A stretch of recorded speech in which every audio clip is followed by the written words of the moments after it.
Good morning, Priscilla. You're the rep for. Good morning, the rep for D9. Okay, I just want to make sure because I see PTA president there. Oh, yes, I'm Good sorry. I just changed it. It automatically comes up. Thank you.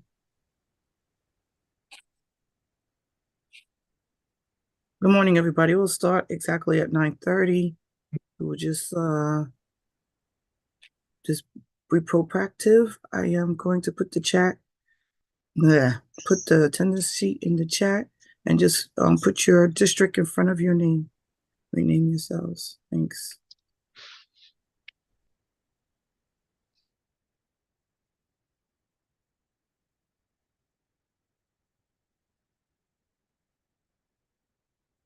And I'm pretty sure you know we're being recorded.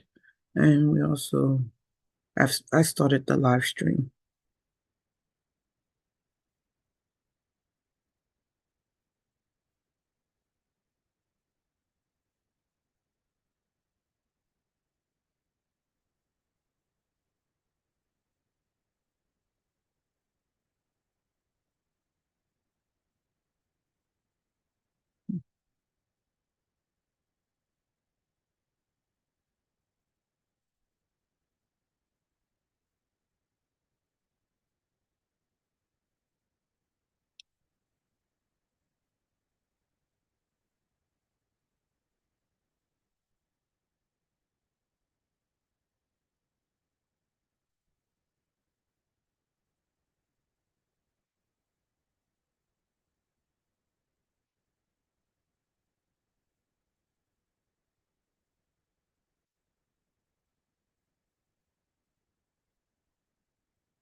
So I'm going to ask everybody to put their districts in front of their names, please.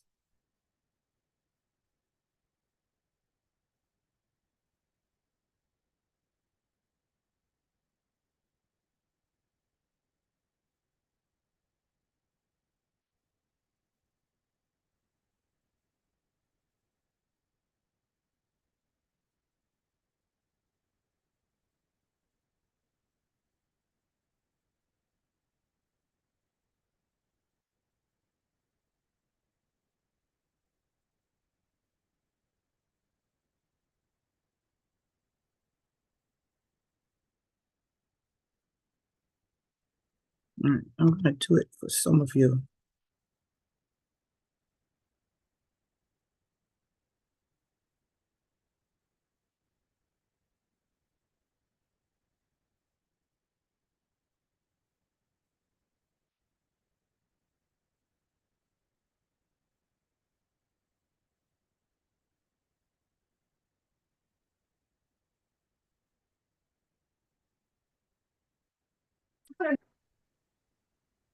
Oh, sorry.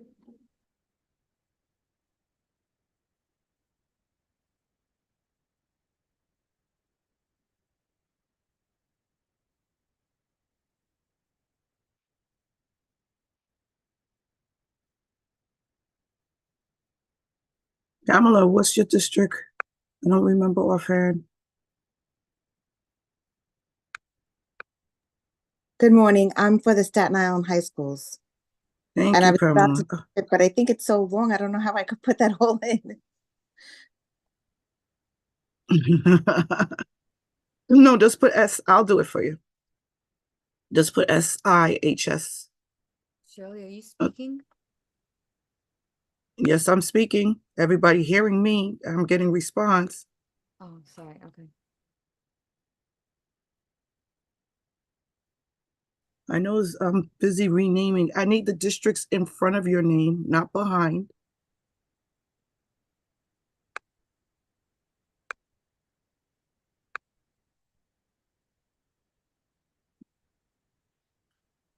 Right, so I'm going to start.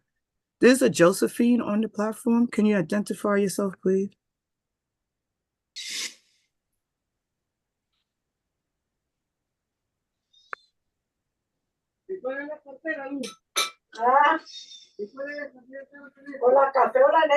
Hi, it's Josephine from District 20. I can't Okay, seem to rename myself.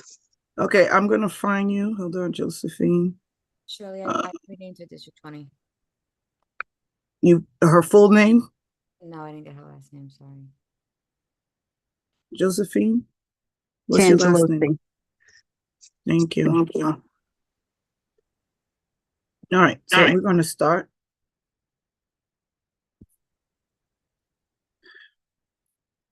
Happy New Year, everyone.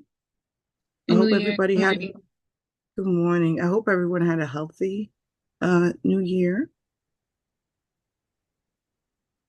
Today is our general membership meeting for the month of January. It's the 11th. Board members, we still got new people joining us. One second. New board members, there's new members joining us. So my name is Shirley Oben. I'm sitting here as Queens High School President's Council. I'm the CPAC co-chair. Randy, would you like to introduce yourself? Good morning, everyone. My name is Randy Garay. I represent District 21, and I am co-chair with Shirley Oben.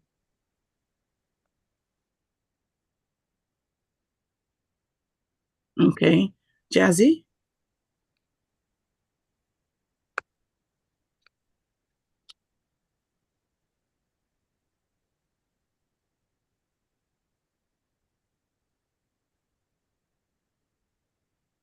Jazzy, can she unmute herself? No? I'm going to skip to Jimmy and we'll come back to Jazzy. Good morning. I'm Jimmy Brown, District 3, and I'm second vice for co-chair. Thank you. Adriana? Morning. Thank you, Adriana, recording secretary. Thank you. I didn't see Rebecca. Jazzy? Good morning. My name is Jazzy Rivera. I'm the first vice chair. Thank you. And Randy, is Erica here? Hi, good morning. Erica Newsom Rodriguez from District 8, and I'm the corresponding secretary. Good morning, Erica. All right. So every month we send out CPAC's month meeting procedure and standing rules. We're going to summarize them as we're going to ask. This is one of the key things, to wait to be recognized and I call out. We like everyone to be present, meaning focus on the speaker at hand and no side conversations in the chat. We need to be respectful, courteous, and professional. And it's okay to disagree as long as we do it amicably. And another key one is be mindful of the time. Is your comment or question is 2 minutes or less. There's no follow-up questions. If you have additional questions, you'll raise your hand again, because there's others who would like to speak. If anyone has spoken before and someone has not, we will call those who have not spoken before. I think we've been very lax about order of speaking, who gets to speak first.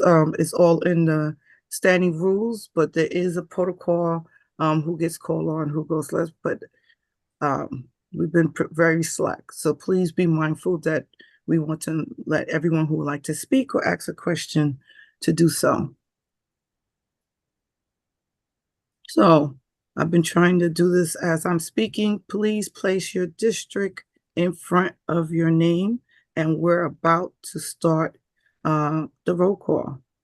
So please take the time, put the district so our recording secretary could see who is present in the meeting and ourselves and who's speaking. So District 1. Some of them was not at a meeting. So by them not being at a meeting, some of them missed some of them. So it wasn't just her, it was some of them.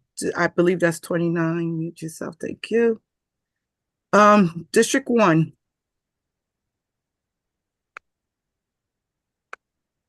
District 2. Present. Good morning. Happy New Year. Happy New Year. Was District 1 about to answer?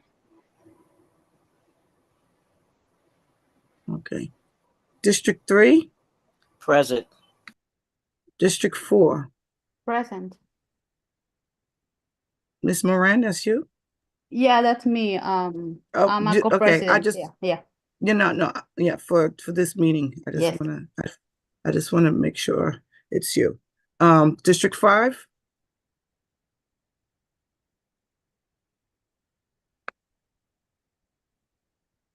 District 5.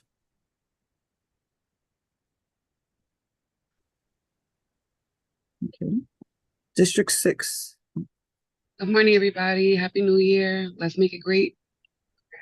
Yes, let's make it great. Good morning. District 7.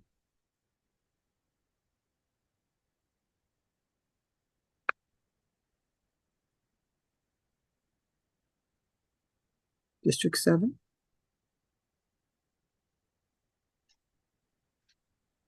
Okay. District 8. Present. Okay. Good morning. District 9. Here.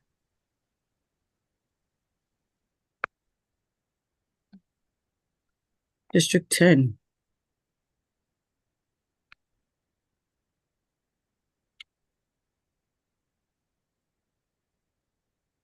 District 10.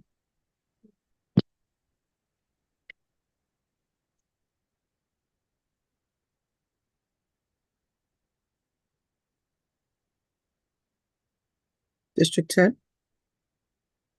All right. District 11.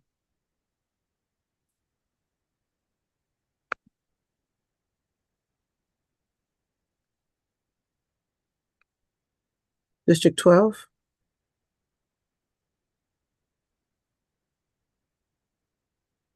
District 12. 13.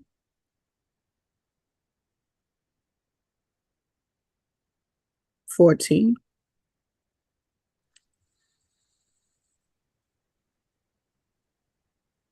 15. 15. I don't hear I don't anyone. hear anyone. 15. Good morning and Happy New Year, everyone. Okay, Happy New Year. So I'm going to ask everybody to mute themselves. 16. Doya Brooks, District 16. Okay, could you rename yourself, please? This is D16, but it has your Zoom ID. Okay. District 17. Good morning and a prosperous new year to all. Good morning, thank you. District 18.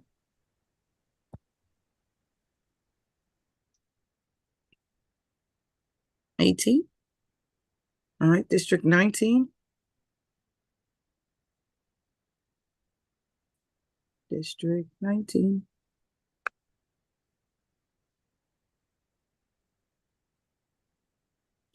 District 20. Good morning. Good morning. District 21. Good morning, President. Okay, that's for Hindi. District 22. Present. Thank you. District 23.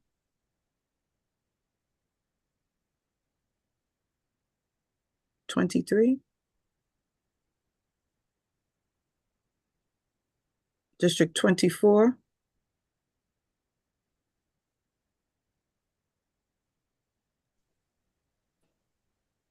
District 25.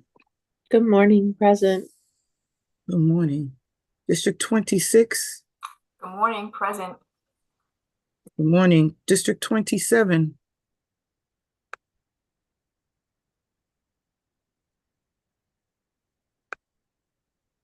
District 27. Okay. 28. Good morning, Adriana here for District 28. District 29. Good morning, Joanne Cummings is here for 29. Thank you. District 30.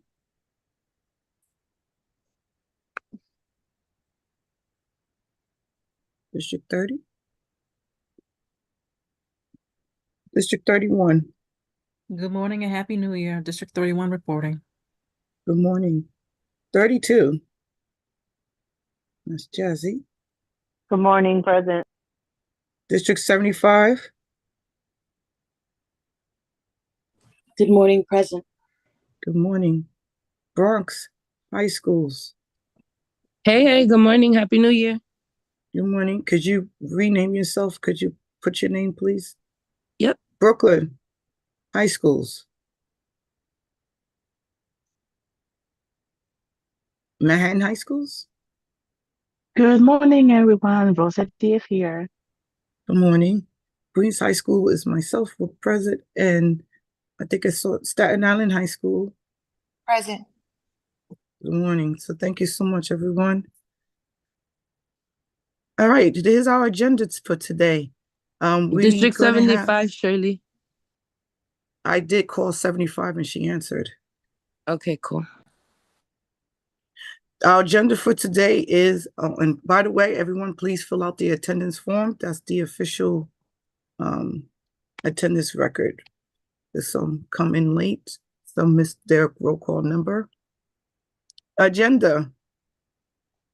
We're going to talk about our business. We're going to give face updates. Jesse Mojica is going to give updates. Safety updates from Chief Mark Represent. We'll get updates. He is present, but we're going to do he's going to do a Q&A session at this meeting. Special education updates from DC Quintana and her team. School Construction Authority is going to give us updates about the Blue Book and the 5-year capital plan.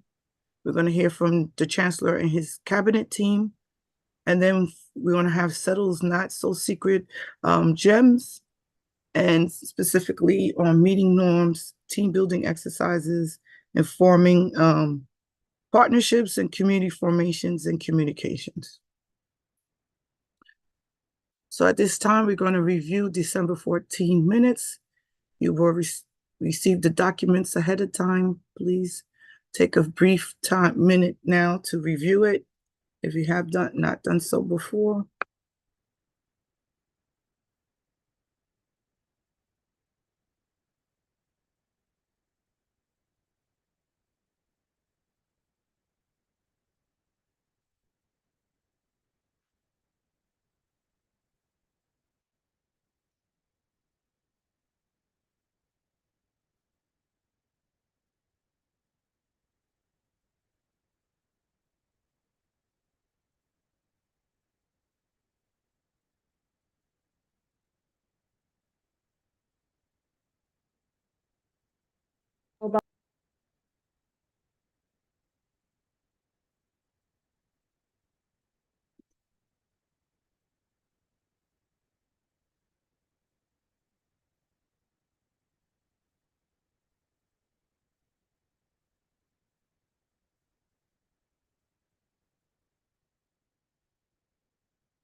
At this time, someone would like a motion to adopt the minutes? I motion to Rosa, adopt the minutes. Okay, I'm going to go with the hands raised first. Rosa, Motion to adopt the minutes. can I get a second? Jimmy, you'll second it? Yes. District 3. Okay, thank you so much. And our minutes have been adopted. So, Happy New Year. We have one announcement. Voting started yesterday for the Equity Council. So, CPAC has 4 seats. I'm a little disappointed that only 3 people applied for the Equity Council. So, we have a vacancy, which was going to have to be filled. So, please mindful vote for, if you haven't did it yesterday, I don't remember exactly when, but Jesse will tell us when it's closes, when voting is closed for the Equity Council. But please, when it's time to fill the vacancy, an email was sent to the members with the vacancy application to fill that 4th seat. So Happy New Year again to everybody. Our committees are up and running. Brief overview again. Capacity building had their meet. It's the first Tuesdays of the month. Communications is the first Tuesday of the month. High school is the first Monday of the month, but we had it last week, Wednesday, because Monday was New Year's. Legislative committee, the next meeting are January 30th and April 30th at 3:30 p.m. The multi-language lingo, again, is another quarterly meeting. The next one is scheduled for February, and it's February 6th. Special education still have not received dates from the Special Education Committee. Title I is the first Tuesday of the month. The Wellness Committee is the second Wednesday of the month. And the Alumni Committee had theirs in December. The next one is March 18th at 10:30 a.m. Our working groups, the A655, the actual revision, making revisions is done. We were waiting for the draft version of the A655. And waiting for after that, legal will have to go through it. The equity working group is changing, and right now we're concentrating on filling that equity council. Digital learning and the dyslexia, that's all under DC Quintana with updates. Special education will get there. The citywide CEP template, I-plan meeting. The first meeting is today at 4.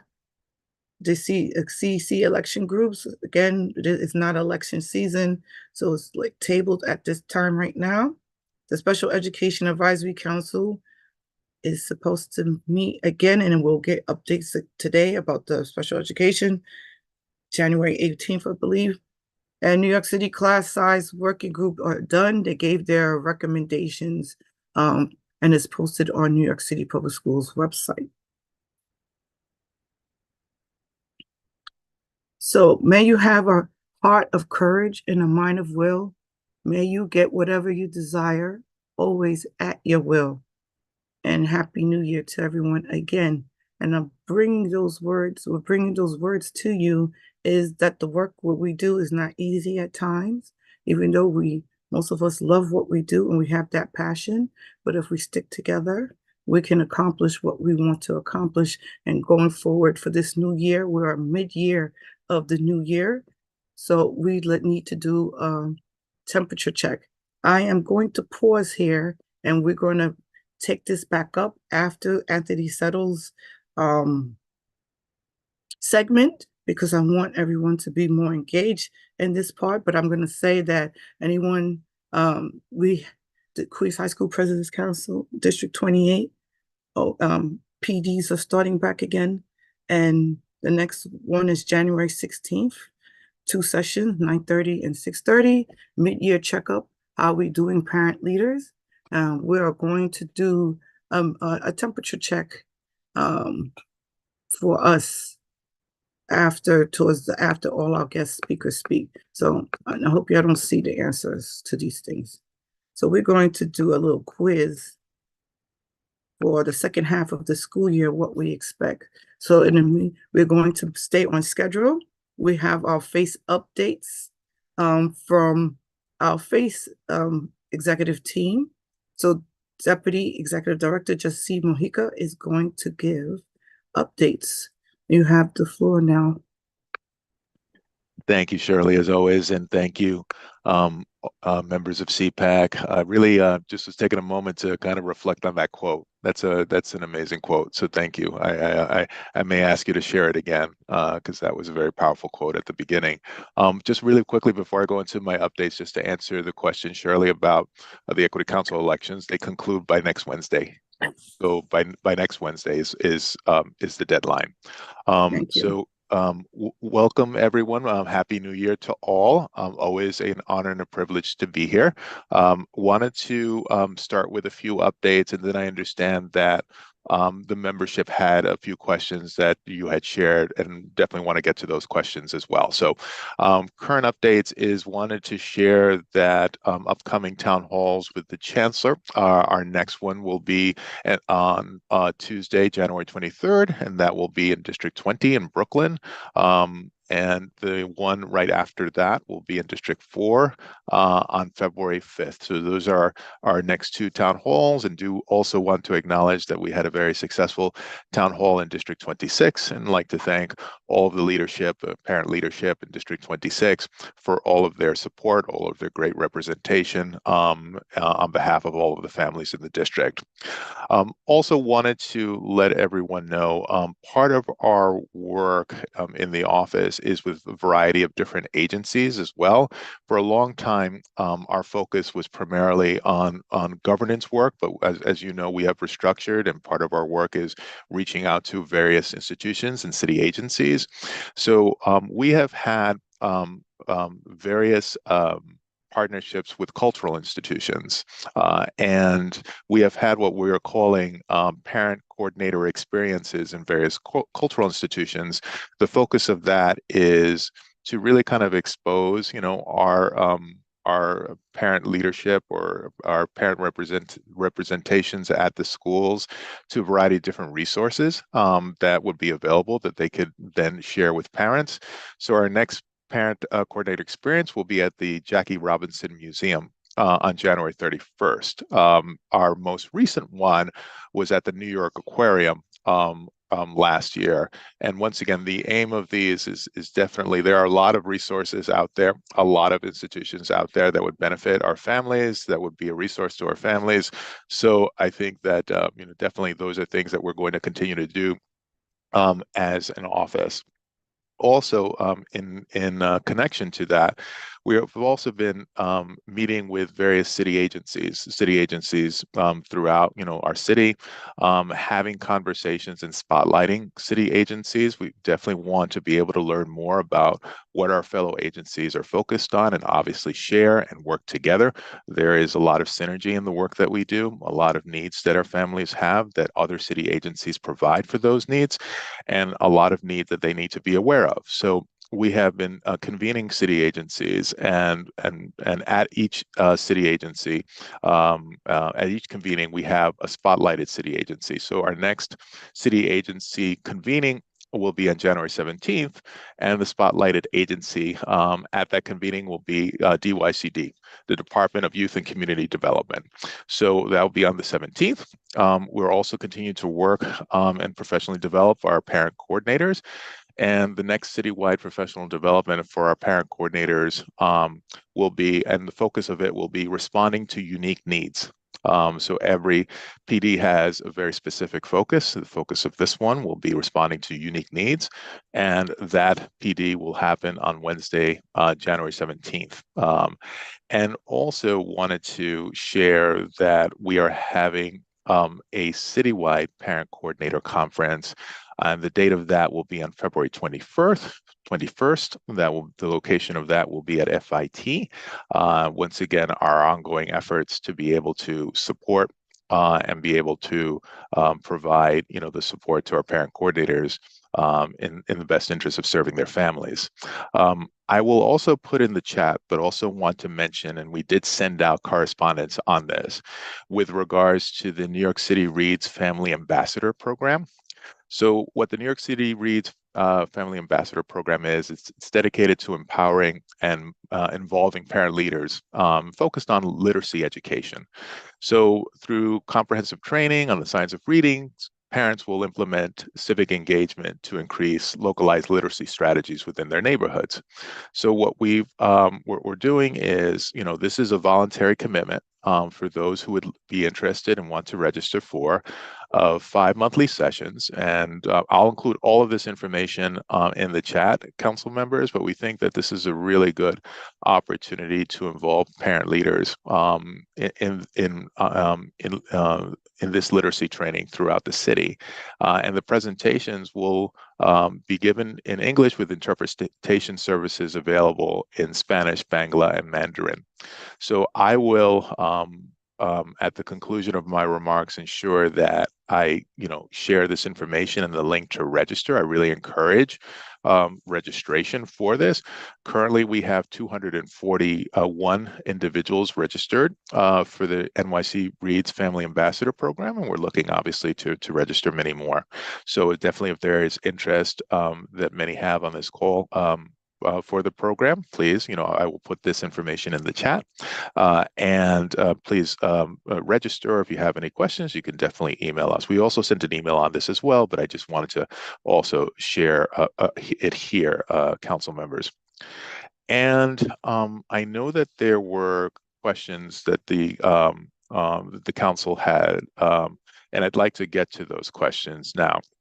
So one of them was, can you provide monthly trainings on PTA, SLT, Title I, CC roles and responsibilities? So I'd like to answer that in a couple of ways. One is we've recently had a CC roles and responsibilities monthly training. So definitely we're in the same spirit of the question. And we do also provide what we call office hours for our family leadership coordinators, because what we are trying to do, and I think that this goes, many of here, I've known many of you for many, many years. I've been around FACE for 12 years. And I just wanted to kind of reemphasize what our focus is. I think in the past, what we've tried to do is enlist a centralized solution to training that has had mixed results. And what we are trying to do now is really build the capacity at the district level to be able to turnkey this information and provide this level of professional development locally. We do understand that this is a process, and we do understand that, kind of changing things in this way, will take some time, and sometimes the results aren't as immediate. But we definitely feel that, building the capacity of our district partners to be able to, provide this training at the local level will increase our ability to be able to reach more families. In the past, we have tried to do this solely centrally, and have only been able to reach a fraction of the parent leaders and parents who are in need of these respective trainings, and that hasn't been effective. So definitely, and I know that Anthony maybe during his session can talk a little bit more about the office hours that he has been enlisting in and with the FLCs on a regular basis on a myriad of topics, from financial to other topics. But those are things that we are still committed to doing. And not to say that we're not, and we're still committed to doing monthly trainings as well. As I mentioned, we recently had a CC roles and responsibilities training. I will also say that we also have had trainings that have been requested by specific councils. I know that there are times where councils have wanted a refresher course on parliamentary procedures or a refresher course on other particular topic, and we have been ready and able to do those respective trainings as well. So that is ongoing, and once again, council members, like we are always open to at FACE if there is like a respective training that you feel, we really think that this particular training is missing, or really feel that our parent leaders are in need of this specific type of training. We'd be happy to consider that and work with you on that. The second question was, why did FACE, Chancellor, do away with a 30-minute sit and discuss with parent leaders before the Chancellor's town halls? Okay, so let me give a little bit of context to this. In the previous administration, there was at every town hall, prior to the town hall, there was a 30-minute conversation that the previous chancellors had with elected officials in the district prior to the town hall commencing. So usually, from what I recall, was like 6 to 6:30, and then we would have the town hall from 6:30 to 7:30. So that was something that the previous administration had incorporated. I just want to say that it isn't something that was done away with. It was just something that another administration did differently. We are still very heavily engaged with our elected officials. As all of you know, or most of you know, we do have an intergovernmental office within the Department of Education that works very, very regularly with our elected officials, meets with them, briefs them, answers their questions, responds to their needs and issues. I think the town hall, the focus that we have right now is that the town halls, we really are a space that we want to maximize for our parents to have a voice, for our parents to be able to share their concerns and share their issues.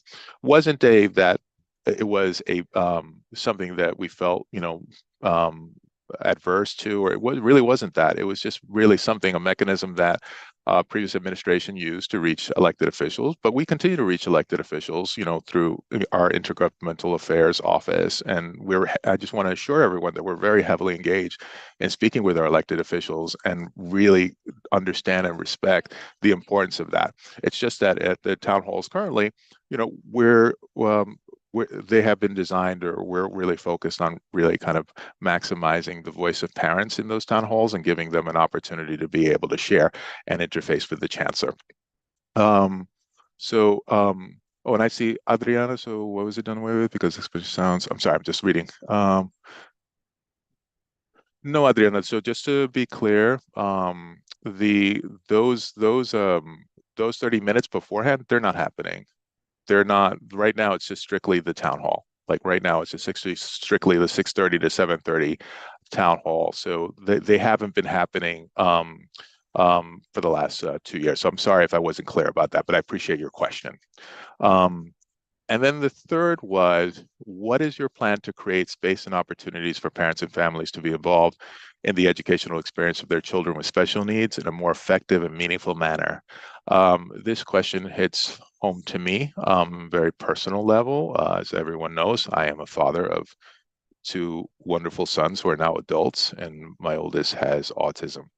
So I just want to let you know that everything we do here at FACE, every initiative, PD, event, we are constantly thinking about everyone and to ensure that it is inclusive and ensure that the concerns, issues that are raised on behalf of students with special needs are addressed. So I just want to let you know, in the planning of everything we do here at FACE, we really make a conscious effort in everything we do, Dr. Melendez, myself, the entire team, to ensure that we are inclusive of all families, in everything we do.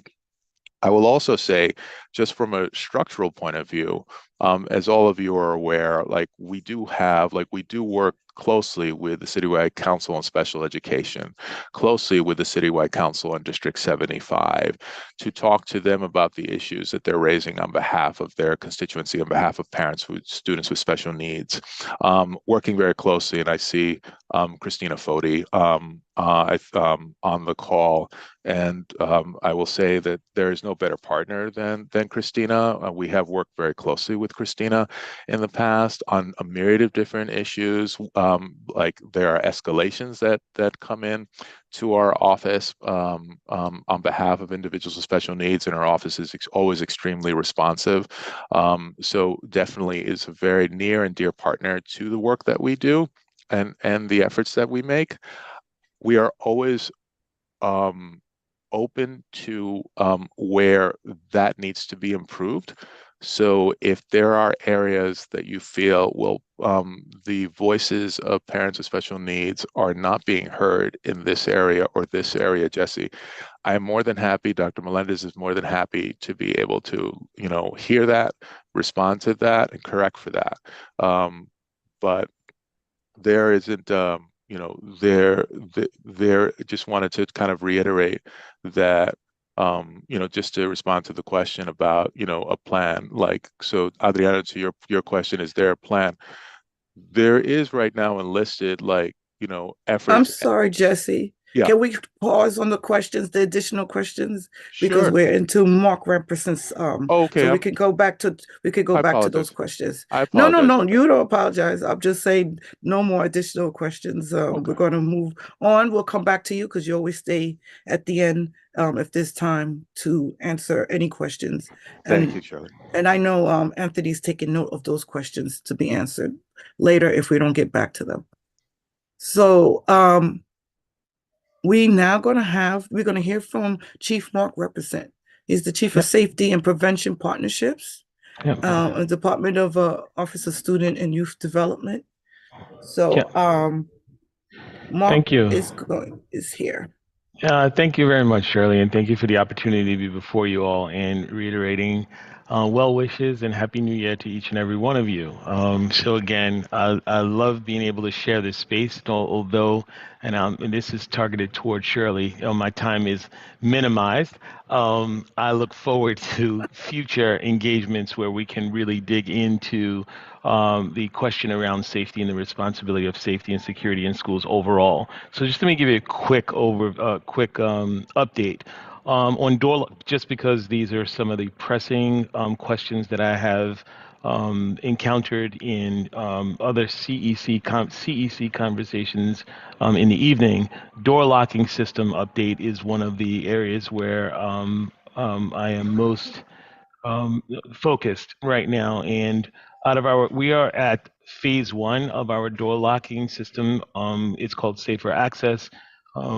Our program, phase 1, which is 753 schools, which are our little guys first, and then our middle schools, and then our high schools. So we are currently embarking on 753 installations as our phase 1, of which 156 have already been completed, and we have a total of 377 in progress. So we are on time to meet our either in progress or completed, I should say, the 377. So we are on time to meet our mark of December of 24 of full completion of our safer access system in all of our schools throughout the city. This will help our school safety agents with visitor control access in our schools, locking our front doors, allowing for us to have an opportunity to engage with our visitors prior to allowing access into the building. This is not about keeping parents out of our building. Want to make sure the school safety agents are equipped with language applications on their cell phone devices, as well as they have direct phone numbers for a language interpretation for those parents who English is a second language for. Another question that was brought to my attention is about the school safety agent shortage. And while we are all aware of the challenges that school safety is currently facing, New York City Public Schools remains a partner with our friends over at the NYPD, and we are aggressively pushing the city as a whole to address this issue of the school safety shortage. As of December 12th, a class of 120 school safety agents went into the academy and are currently taking part in a 20-week training, of which they will graduate in April 25th, and they will be assigned to our respective schools. The focus is to focus on our elementary schools that currently have a single agent in most of them. But one thing that you can rest assured of is that every one of our New York City public schools has at least one school safety agent. And the number of school safety agents is determined by, size, enrollment, and activity in schools. Obviously, high schools require more attention in that space, but there is a huge focus on getting a second school safety agent in our elementary schools, right? That is what we're gearing toward right now. And we continue to fight to get more school safety agents. So we're hoping that there is an agreement to get an additional class going in prior to the graduation of this class so that we can have them in simultaneously thus ensuring that we have enough agents to continue to support our schools. But I will reiterate by saying that the importance of safety and security in our schools is the responsibility of all of our stakeholders. And that is our parents, our community volunteers, our local businesses, and our houses of worship. It is imperative that we continue to invite them into our schools because we are, as a community, responsible for supporting our young people as they transition to and from, while we work aggressively to ensure their safety while they're in our schools. It just as a reminder, it is important to remind young people that every adult is available to them in the event that they feel the need to report any incident, whether small or large. Every adult is available to them in that school community. But there is a specific focus on our Respect for All liaison, who is specifically identified to address any issue of bullying, intimidation, or discrimination. You'll hear an announcement in the coming days around some of the work that we're going to be doing in New York City Public School as a refresher course for various stakeholders in our schools, and that includes an avail to our PTA presidents to participate in training and parent coordinators as well. So you'll hear more about that. One of the asks in preparation for this meeting was there were two questions that were presented. I apologize. One is, what happens to a staff member who tapes an incident and places it on a social media?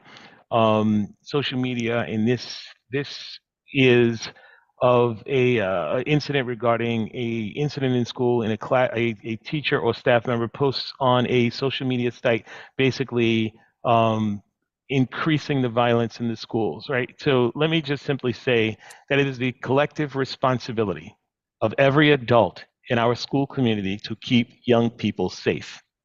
Anybody who is a staff member or otherwise who is seeking to antagonize, inflame, add further conflict, or exacerbate any conflict that's happening in schools or posting on social media sites, that should be directly reported to the principal.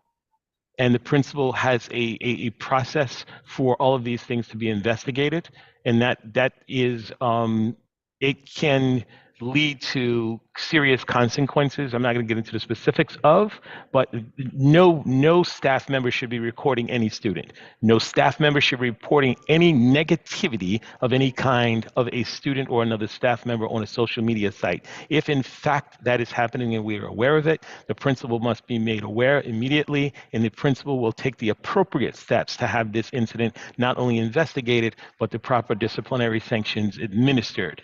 It is firm and it is clear. Every adult in our schools are responsible for protecting kids, not causing further harm or any harm to young people, right? And I'm hoping that there is an explanation point at the end of that so that folks understand that there is a zero tolerance for any adult fanning the flame for violence of any kind for our young people in our schools. We are obligated to protect young people. Parents give, they entrust the care of their kids to all of us as educators. And that is with the trust and understanding that we're going to keep them safe and free of harm. So I hope that that response drives home the commitment of New York City Public Schools to ensure that our kids are safe in the hands of all adults. The second question was really about a natural disaster, like a storm that took place on September 29th. And it speaks to the impact to neighborhoods and the impact to schools. I mean, listen, for those of you who watched very closely, for our schools directly, we took minimal to no damage in that respect. One of the things that I am most proud of is the work that we've done in emergency readiness and emergency preparedness for our schools. And on a regular basis, we are responding to the community and not having that affect our schools directly. For instance, something happens in the community, if there is a robbery, a shooting, a pit bull on the loose, our schools are prepared to activate a general response protocol activation, such as a lockdown, shelter in, evacuation, or a hold. Well, if there's a weather condition, one of the things that our school is trained to do is activate their building response team and respond accordingly.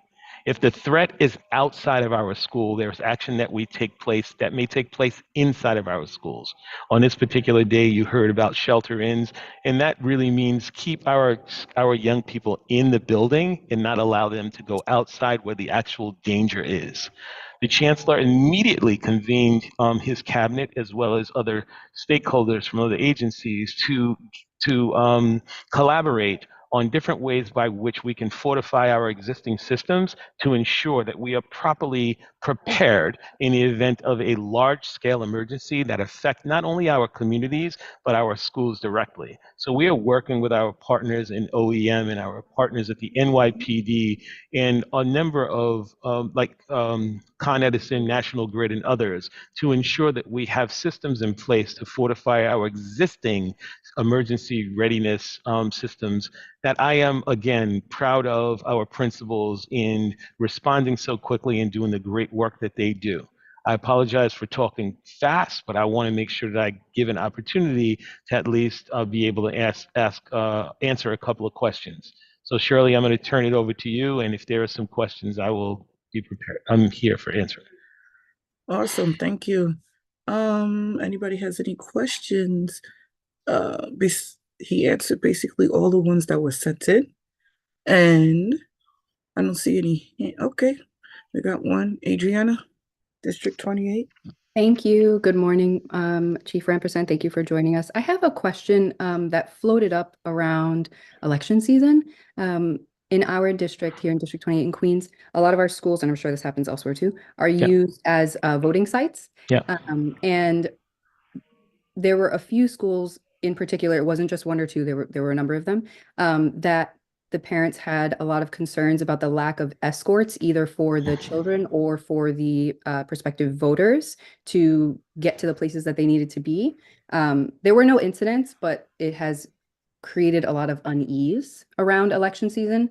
A number of parents have said that they're probably just not going to send their kid to school that day because they're concerned about what felt to them like a lot of strange adults walking around their kids. Sure. Yeah. Yeah, it's very unfortunate that on election day, obviously the electoral process takes precedent over the activity of school. Nevertheless, we are still responsible for ensuring that our schools are safe and supported. If you have any particular schools that are in concern, I'd greatly appreciate it if you can email me directly, and we'll give some additional attention to those schools. Every one of these election sites has an NYPD officer assigned. However, they're assigned to the election process, not necessarily to the school process. The school safety agent is continuing to work to ensure safety in the building, but if we have concerns around the adults sort of straying into the area other than the election space, because they are one of our agreements is they have an exit and an entry process that the Board of Elections is responsible for. And if we're finding out that people are straying into other areas, I would like to know that so that we can work with them to tell them that they need additional staff members to ensure that our visitors are doing exactly what they have a right to do, and that is vote and exit the building peacefully and sort of gracefully. So I would be more than happy to work with you on those schools that express that concern, because the last thing I want is for our young people to miss out on academic instruction on election day. So I look forward to hearing from you. Thank you. So we're going to take one more question. It's going to be from District 29, Ms. Cummings. I just have a quick question. What was the reason for the election process with the school have changed? Because years ago, students wasn't in school, or it was a half a day for election. So why did that process change? And I know I'm going back many years.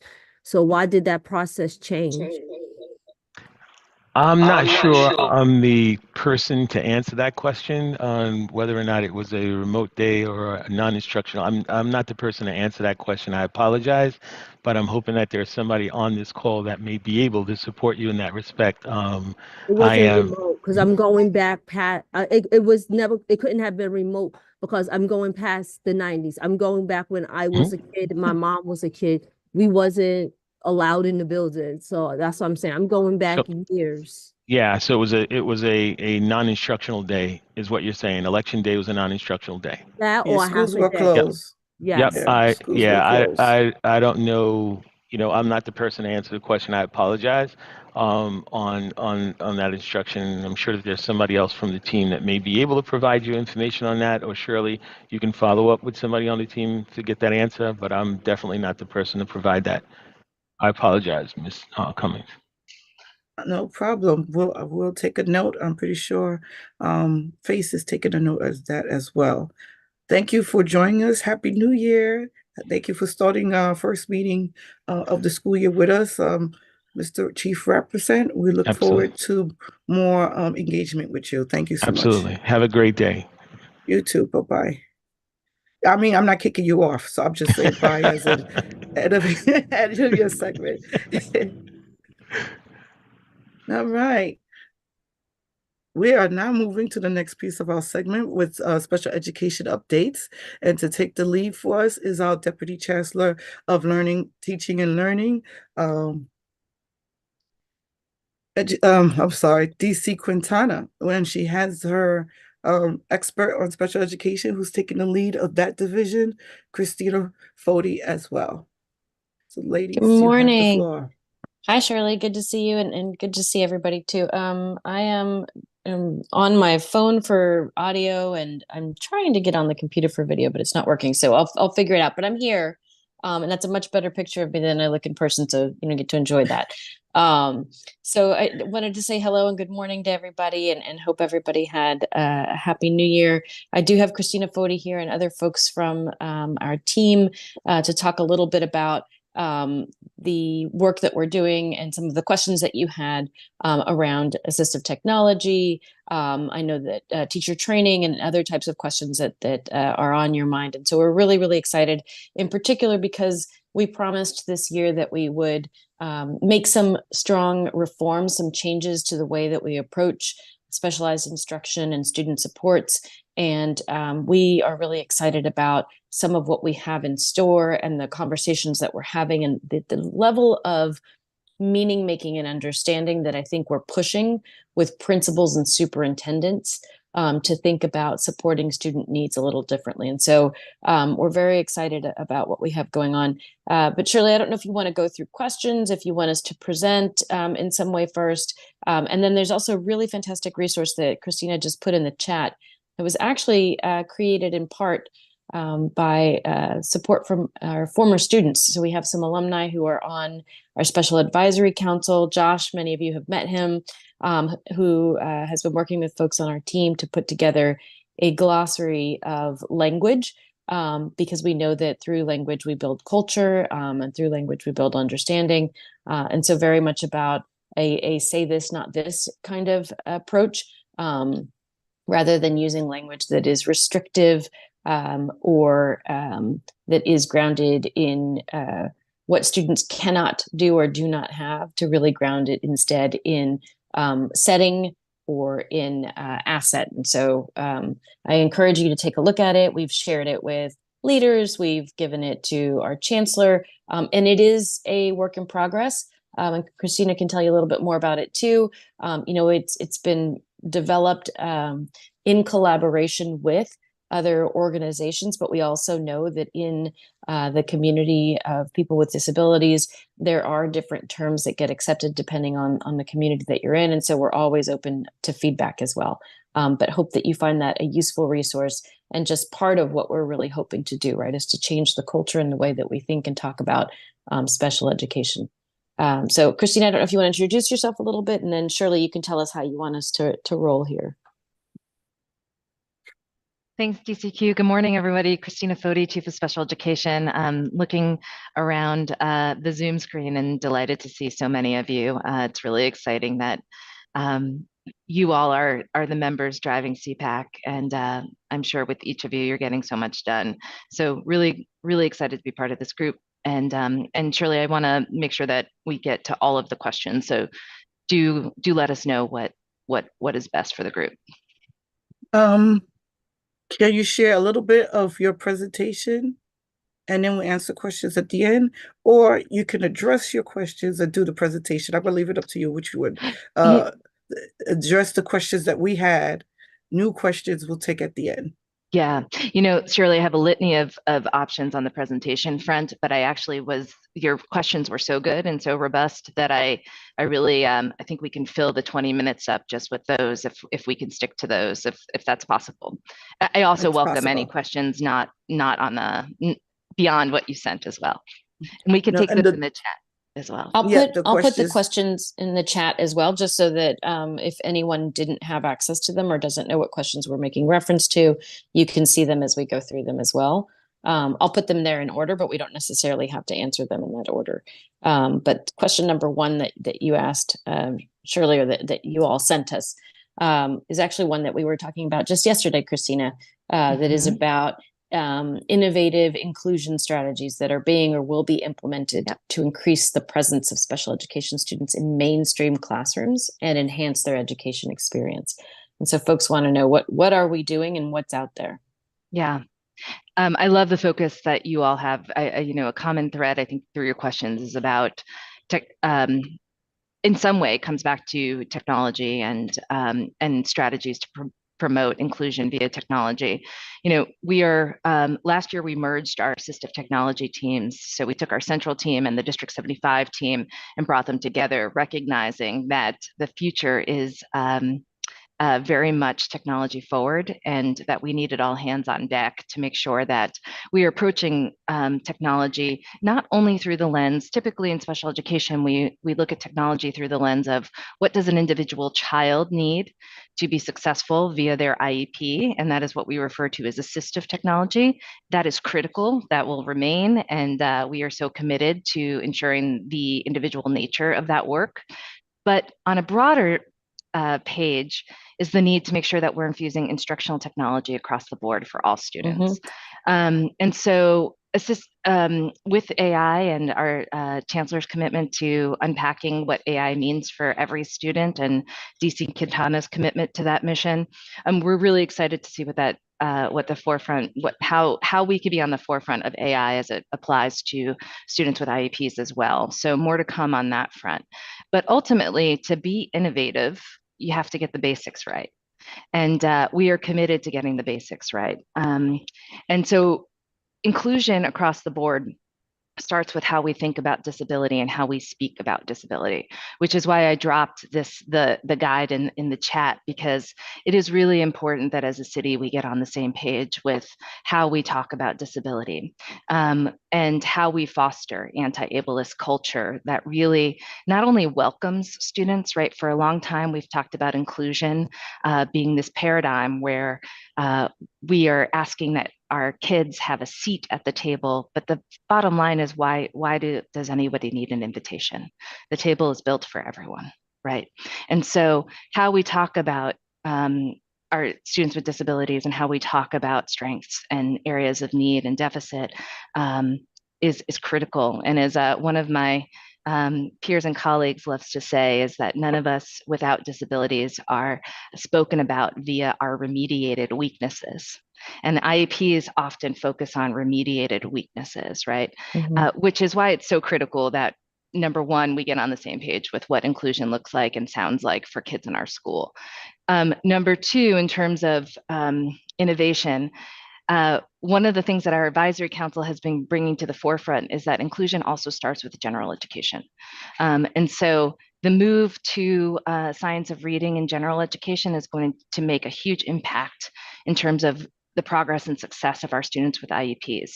Now, the reason that is the case is because if kids are lacking foundational literacy skills, whether you have an IEP or not, that is critical to your success. So this universal expectation that we teach phonics and that we do so in an Orton Gillingham or science-based, evidence-based approach to that work catches all students. Whether or not a student is in a class with dyslexia, that approach we know is going to work for that student.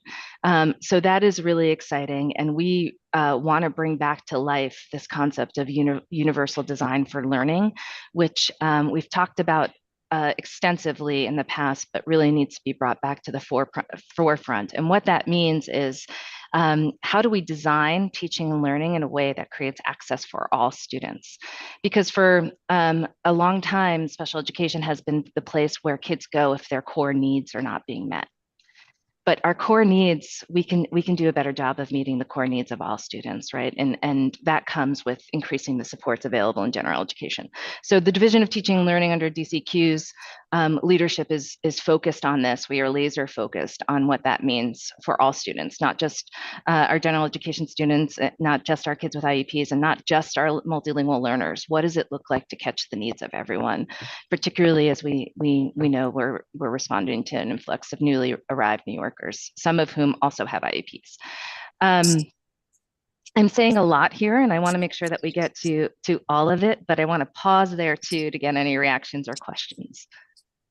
I just, before the reactions and questions, I dropped a resource in the chat that Christina has shared with us before that is about, when teachers are making decisions about digital tools for our students, making sure that they pass the POUR test, and with alignment to what Christina was just saying, right? That we're designing our instruction, our classrooms, and our lessons to make sure that they're accessible to everyone. And an example of that, actually, Christina and I were on a school visit last week, and we went and saw a classroom where students were having class discussion.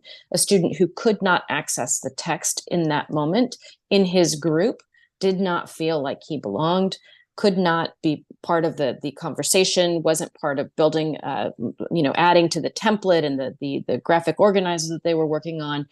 And what would have supported that student was simply a text support, right? So to have something that could actually read the text aloud to him, which is software that we have available on laptops and desktop computers. And so what it means, not just in terms of assistive technology, but also to really think of that instructional technology that Christina meant as inclusive technology, right? How do we use what we have at our hands to help make sure that every child can participate until the child acquires those skills and while he or she is learning those as well, but making sure that they can be part of the class and part of that tier 1 instruction, which is where we know that change really happens. Any questions or considerations for us? There's none at this time. All right, Joanne, but we usually ask questions at the end, so you can get through all the questions, because I know we have asked those We're limited on questions time. Yep, exactly. So got it. Mhm. All right. So the next question is, what are the current ways teacher training programs are evolving to equip educators with the skills to meet the diverse needs of these students? That's an exciting question. And there are, so Christina actually mentioned much of that already, right? In terms of the training that's happening under NYC Reads is ensuring that both our teachers and our interventionists have the right strategies. So whether they're receiving OG training, Wilson training, but those kinds of trainings to make sure that they can provide the guidance on teaching students the foundational reading skills. We're also, as Christina mentioned, rolling out much more of our digital learning and innovation training. So there are a number of different opportunities available for teachers to learn to use the different technology and digital tools that are available to them now. And we are piloting 2 different math tools currently, one in our high school and one across 11 other elementary schools, using AI and using assistive technology to help students actually both build the routines in math, but also learn to develop their own supports in math. And so we're really excited about the opportunities that are happening there. So with assistive technology at the Harbor School and with AI across a handful of our schools that are currently using illustrative math as well. And so there are some opportunities there, and those are small because we want to make sure that we're learning through those processes, and then we can roll them out to many, many more schools next year as we develop the right tools and the right structures. Christina also put something in the chat just now about our specialized programs. And so if you've ever had an opportunity to visit a school that has Nest, Horizon, Path, any of our programs that support students on the autism spectrum, or even our ACEs program, that you know that those specialized programs are not only, as Christina mentioned, fertile ground for innovation, but they're also programs that so far have provided students with the right pathway to experience success, increased graduation results, and really actually help improve a school environment as a whole. And so we're thinking about those programs as the models for what every school should look like. And so really expanding some of those opportunities and making sure that we have strong partnerships to continue to provide training across our schools.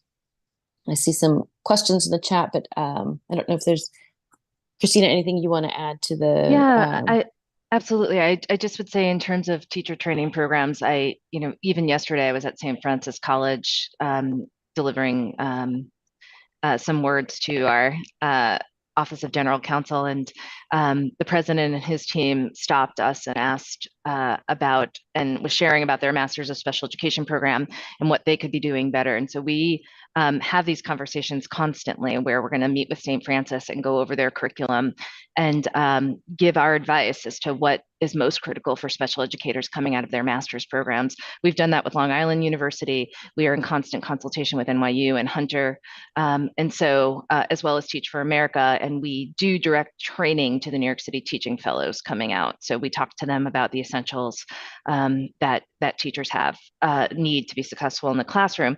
But all of that said, we know that teacher training, is not the end all be all. As a master's level teacher training, we need to provide opportunities for continuous development, which is why we provide a central set of offerings for special educators, as well as District 75 has a really robust set of district level trainings. It's also why we train our district staff to be able to support our special educators.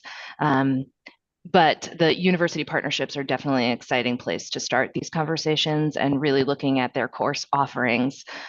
These are conversations we have, and really we find those to be really very impactful. Yep. I also wanted to add, Christina, to the question that Rima asked about ensuring that staff are comfortable with different tools. How do they get to practice, and when do they explore what they have learned? Rima, I answered the question in the chat in terms of the work that we're doing around different types of software and some of both AI and generative AI.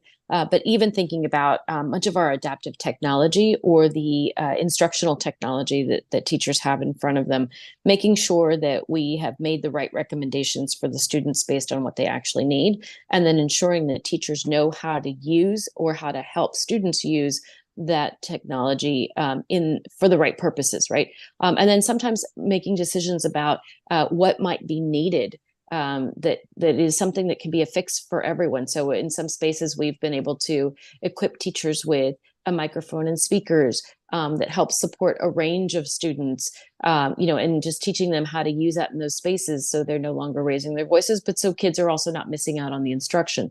And then it's what that kind of work looks like. But you're absolutely right. It's about level of comfort and but just also continued use, right? Lots of practice so that they get good at it. What question number are we up to? Because I'm going to remind. Question 3. Yeah, I'm going to remind members, please let them answer the questions first. Place your questions in the chat. They'll answer those questions afterwards, or we'll send them in. These questions are like 2 months old. So I want those members who had asked those questions, get their questions answered first. I think we answered question number 3 in both questions 1 and 2. So we're going to move on to question 4. So how is funding being strategically allocated to ensure the availability of adequate resources for special education programs? Christina, do you want to talk about our 5-district pilot and how we're moving those things out? And then what is your vision for the future of special education within the education system? And how do you anticipate funding and resource allocation will evolve to meet the needs of this population in the future? Those are tough questions. So whomever it is who asked question number 4, kudos to you. Those are Those are tough and they're incredibly important questions, and they're very complex. And the answer that we're going to give you here is not going to answer all of it, because it involves the state, it involves the city, but it also involves really thinking about special education differently and prioritizing differently. And that's something that Christina and I are absolutely pushing to do, and making sure that we start our conversations with what benefits our students with disabilities, so that we're building the system that way. But as you know, that there's much to have to negotiate in these spaces. So Christina, do you want to talk a little bit about some of that? Yeah, absolutely. I definitely critical question. So I'm going to preface this answer by saying that nothing is to be celebrated until we are at 100% service provision to all students. That said, I do want you to know that amidst national special education teacher shortages, psychologist shortages, OT, PT shortages, which is truly happening nationally, we are at our highest level of service provision, with 91% of students receiving their programs, special education programs, and about 95% of students receiving their related services. That said, we cannot stop, and it is not, and we are not doing our jobs to the extent that we need to do them until we are at 100%. And so I want you to know that we are pounding the pavement on this front, and will continue to do so with all hands on deck. The growth and the progress is great, and so it's good that we're moving in the right direction, even in the midst of the fiscal climate and the national climate. But we are, all eyes are on 100%. We also want to, I just wanted to share also that for the programs that we have in place, we have always projected in the out years. So we are really comforted by the fact that existing programs, we do have a funding commitment in the out years for those programs. So that is something that helps us sleep better at night, knowing that that students will be able to continue to be served in those existing programs. But we're also ready to make the most of what we have on all fronts. And that means being smarter about how we program plan, and making sure that we are really operating special education in a way that is for the community, by the community.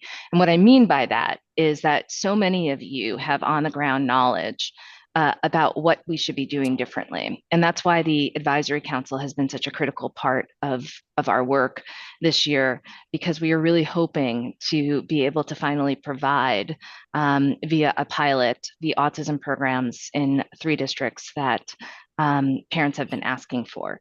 Now we're hoping to do a press release on this, so I'm not going to go too far into this, but I just want to say that we know that parents for years and years and years have asked us for autism programs that work. And we have autism programs that work. In our ASD Nest and Horizon programs, we have a 4-year graduation rate of 96%. Okay, 96%. That means our students with IEPs on the spectrum are outperforming their peers without IEPs.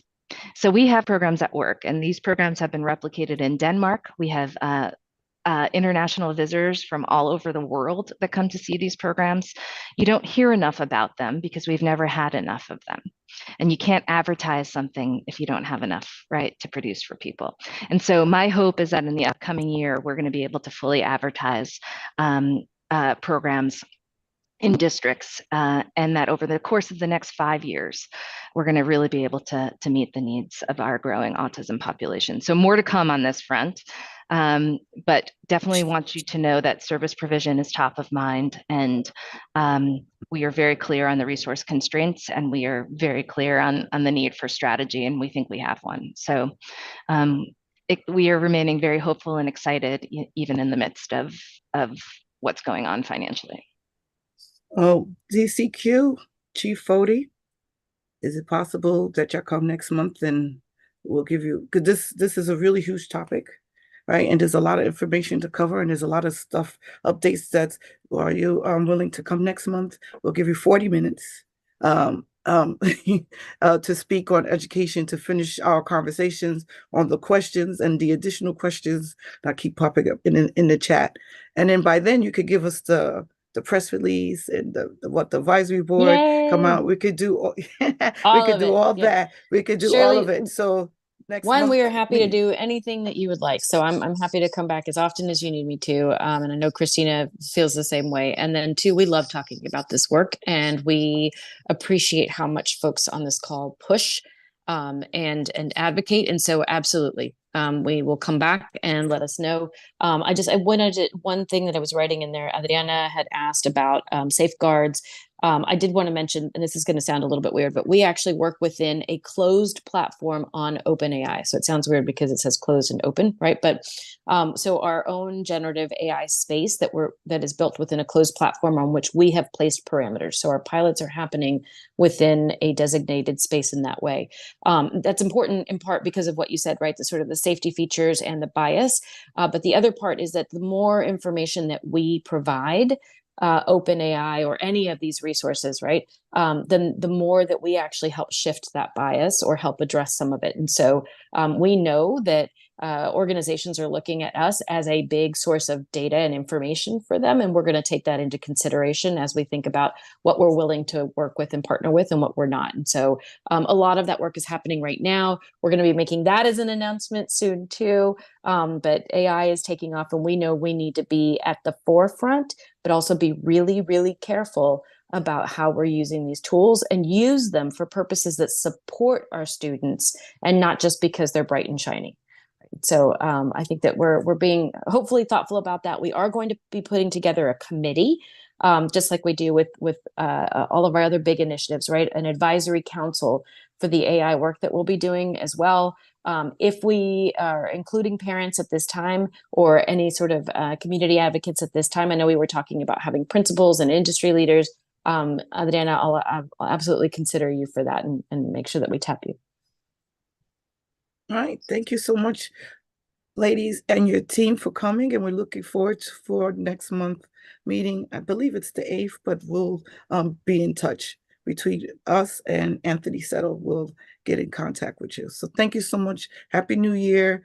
Thank you for the great job. Thank you for coming on our platform. Happy New Year. Thank you. Thanks, everybody. Happy New Year. Bye. Thank you. Now, without further ado, we have our guests from School Construction Authority. Again, they're going to talk about the Blue Book and the 5-year capital plan. I don't know if Cora, you're the one who's taking the lead, but whoever is, you have the floor. Sure, thank you. Thank you, Shirley, and thank you, members of CPAC. We're very happy to be invited to do this, to present to you the Blue Book and the capital plan. Do you have any preference in terms of which one you want us to go first? Shirley, you are muted.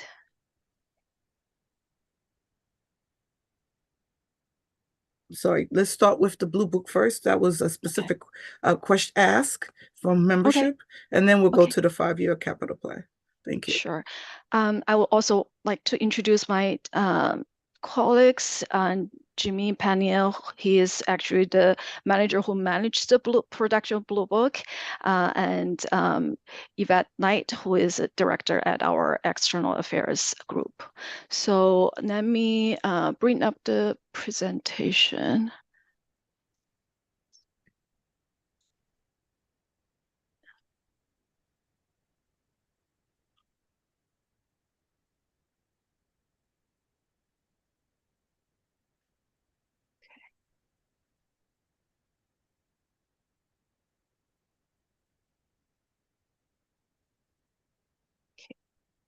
Can you all see the screen? Yes, ma'am. Okay, perfect. Again, thank you for asking us to come here to give you a very quick overview of the Blue Book. I'll be running through the points very quickly. Feel free to stop me if you have a question, or we can wait until the end. So the Blue Book it's annual report we publish. Its official name is Enrollment Capacity and Utilization Report. It really is a report where we report on the enrollment capacity and utilization data for all the DOE schools as well as every building. The process starts when we issue a principal annual space survey, which we call PASS, to all the principals in the system. We ask them to provide information about this building usage before we can publish or do the calculation. The capacity calculation is based on a standard set of assumptions. The goal is to have a framework where we can consistently evaluate and assess the space in all school buildings. And the reports or the numbers produced in those reports really serve as a baseline for decision making. They are not meant to reflect individual program decisions by schools or by individual principals. So we do calculation for capacity, and then we use the official register information to calculate utilization. Very quickly on the PASS survey, it is an online portal that where we open during the year, starting normally from fall open to spring, where we ask principals to give us updated information on how space is used and shared among schools if the building is occupied by multiple organizations. So principals will have access to either edit or look at information. In co-located campuses, normally one principal will be designated as the survey principal. So that principal will be responsible to enter all the information, or other principals will see the information entered and they will verify if the information is accurate or work with the survey principal to make necessary updates. They also use the portal to update their monthly meeting minutes, room sharing information, and floor plans. We do have our internal process. We work with space planning to validate some of the information. We do site visits, we do phone calls when we see some information that might be either error or that clear. We will follow up with principals to make sure that the information is as accurate as possible. So from PASS to Blue Book, we do look at each of how the rooms are utilized from two perspectives. One is the function. Do we use it as a classroom? Do we use it as an art room, music room? And we look at the size. For capacity calculation, we group the schools by their level: elementary school, K-8, middle, 6 to 12, high school, and then D75. So the same formula is used for all the schools at the same level. So all the elementary schools across the city are evaluated for their space using the same formula, same assumption. Again, the principals might choose using their building slightly different. That doesn't impact the calculation. So a little bit more about the calculation. As many of you might be aware, the Blue Book has adopted the class size mandate. So for elementary schools, grades PK has a maximum room capacity of 18, K-3 a maximum capacity at 20, and then for grades from 4 to 8, they carry a max capacity of 23, and high school grades have a max classroom capacity of 25. We look at each classroom by usage and size and assign a capacity for each of the instructional space, and then those individual room capacity is summed up to be kind of a total school capacity, but we also do make further adjustment to those numbers.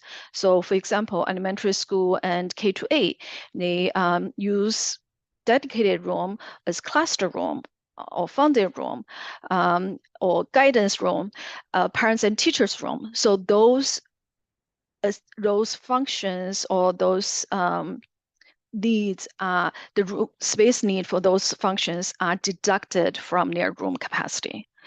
For middle schools, we also take certain deduction for guidance room, parents and teacher room, and then selected specialty room will be assigned a certain program efficiency ratio, which I'll go to a little bit more detail later.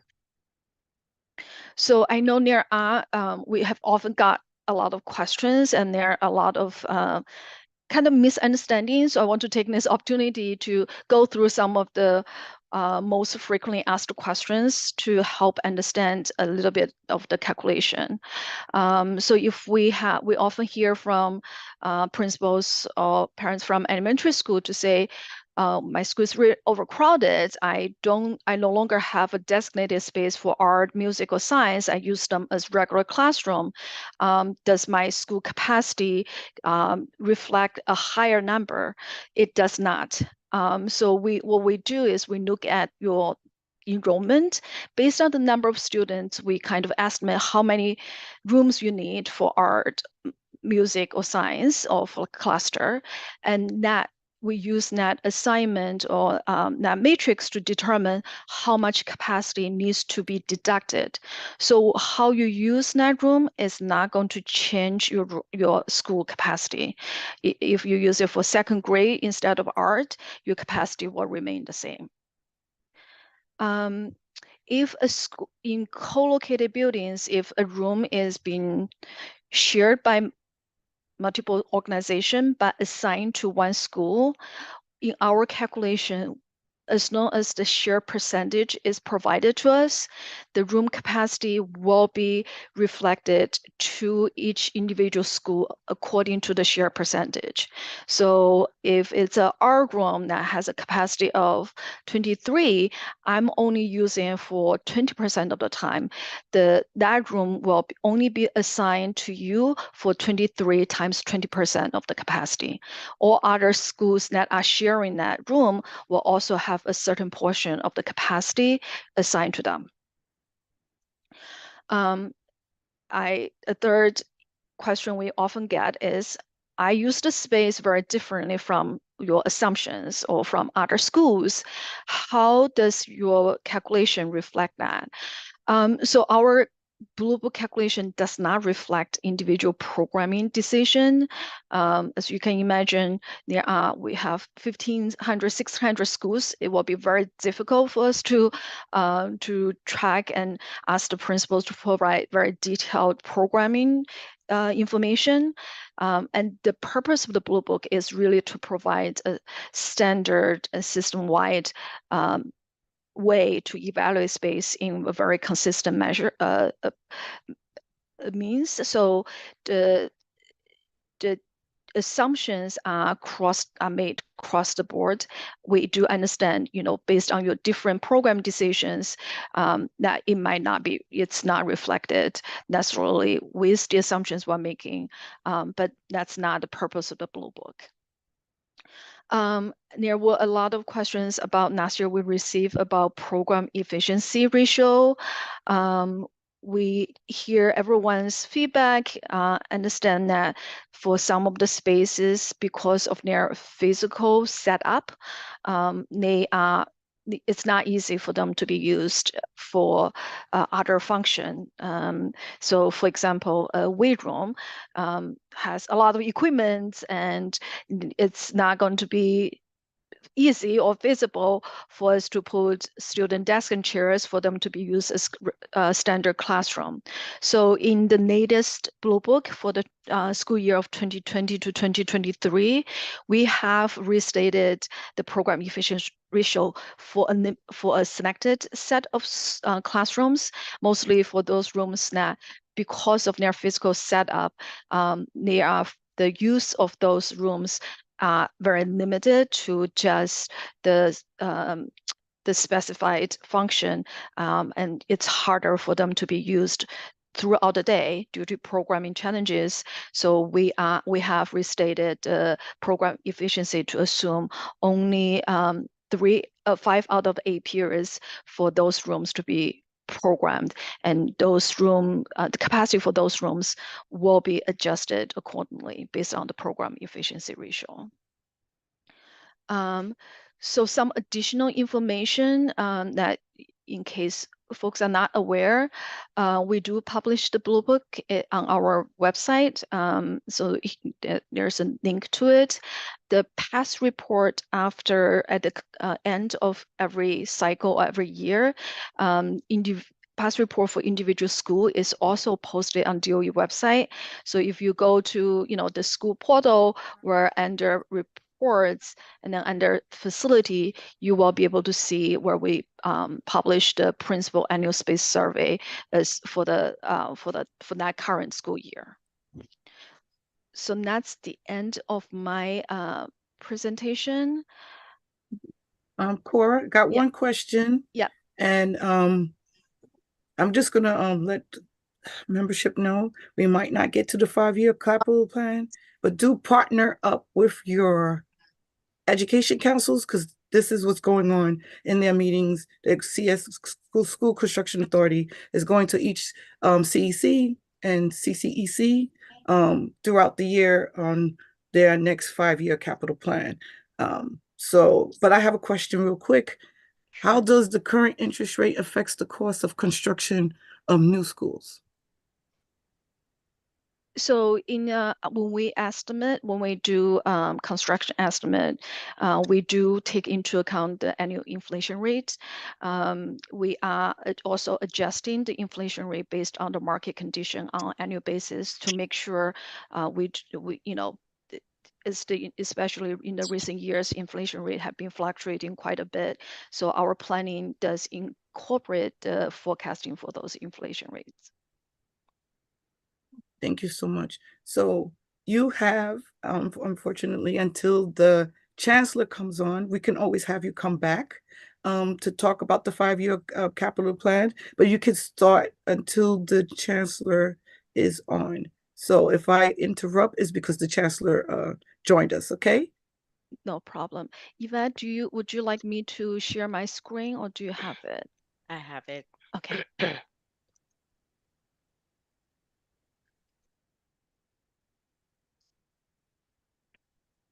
Cora, can you see that? You could just nod your head. We can see. Okay, great. Good morning, everyone. I'm Yvette Knight with the School Construction Authority, Director of External Affairs. As mentioned, many of you have probably already seen this information as we have been doing our tour to the CECs about this plan. So the goals of the plan are the following. We're doing continuous emphasis on providing quality seats, focus on promoting student physical well-being, holistic and long-term planning for cleaner and sustainable environment, and support of the administration and the department educational goals. Miss Knight, our Chancellor is here. Okay. I'm gonna ask next month we could just do a presentation if you are able to come back next month with special education and do specifically that 5-year capital plan. And absolutely. I No appreciate problem. it. And we're not kicking great. you off. You could stay, but we're gonna put the floor. I gotta show his Sure. some picture, and we will see you next month to talk about the 5-year capital plan. But we really appreciate that Blue Book value. I think that's one of the best presentations I've seen, heard before about the Blue Books, and we appreciate that. Thank So you. without further ado, we have New York City Public School Chancellor David C. Banks.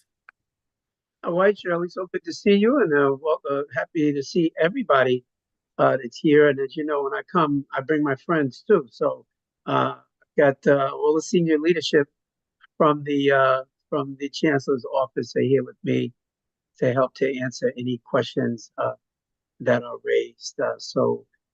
Happy New Year to everybody. Hope everyone is doing well. And as always, I really like to jump right in and save as much time as we can so we can get as many questions in as possible. Okay, we could do that. Thank you. Happy New Year, Chancellor, and Happy New Year to your cabinet team. I am going to call on Ms. Veronica Clark. I just want to ask CSA, when you do that 5-year capital plan, we did also send questions ahead of time for this meeting.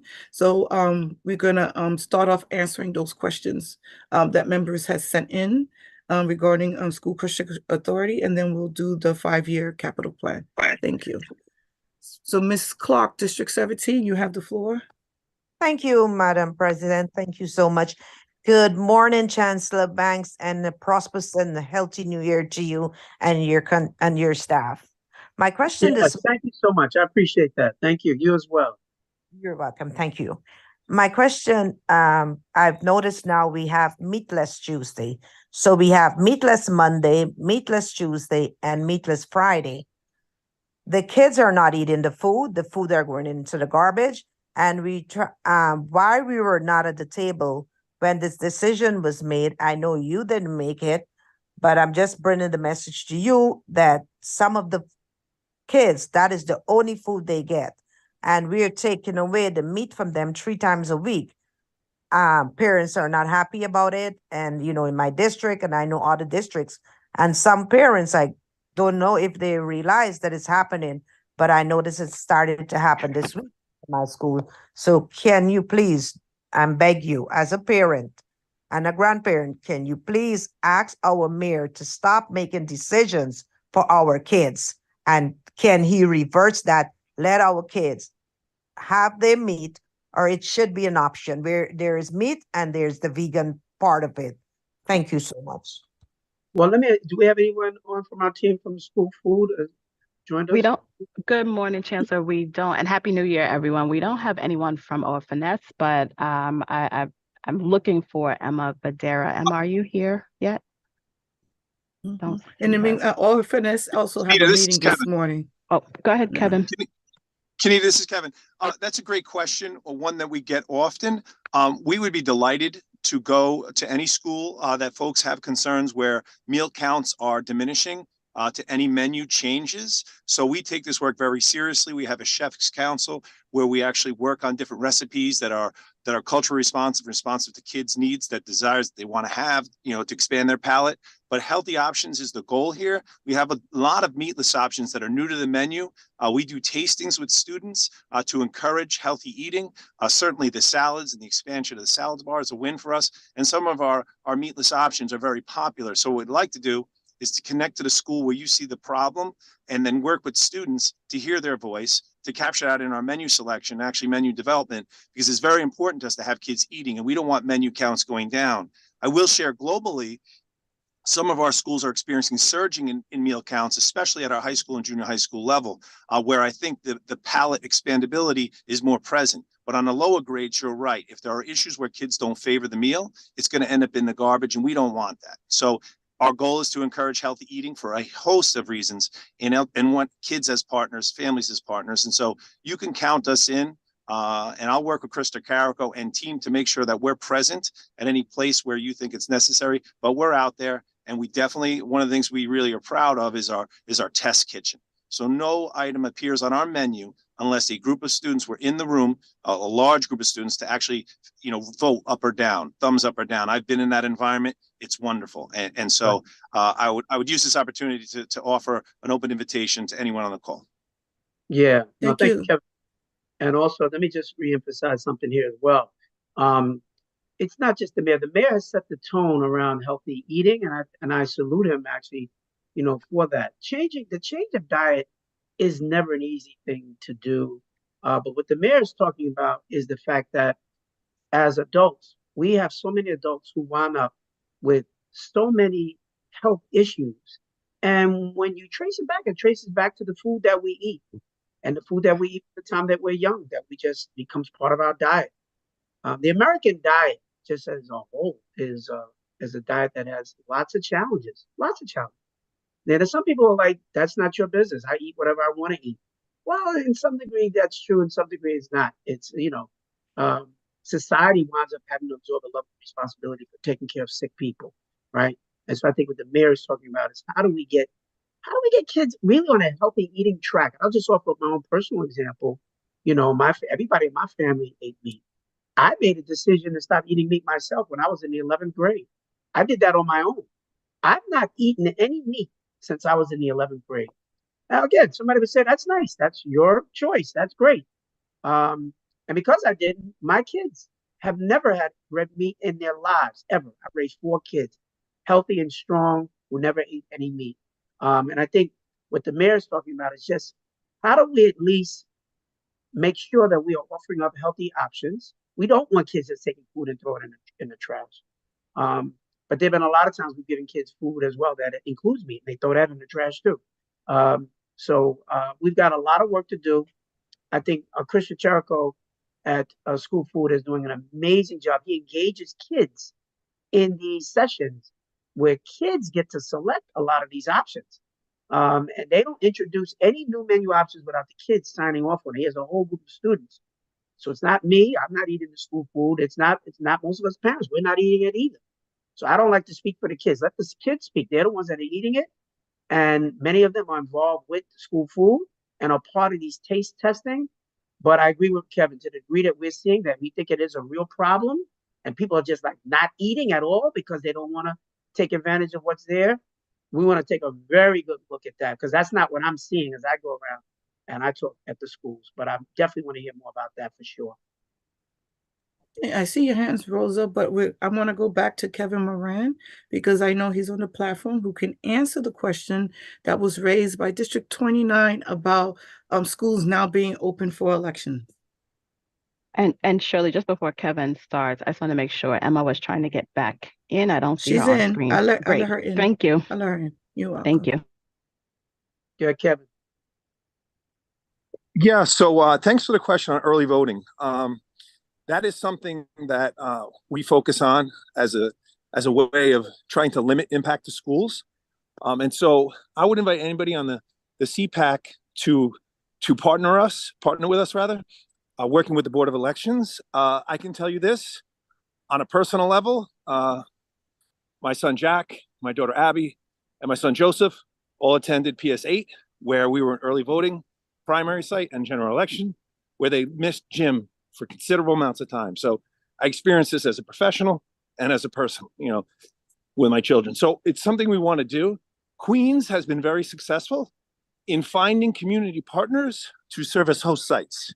So if we could work together on places that we identify to host the election process. And so while we look to support schools with alternatives outside or other spaces that are taken away, we could use inside.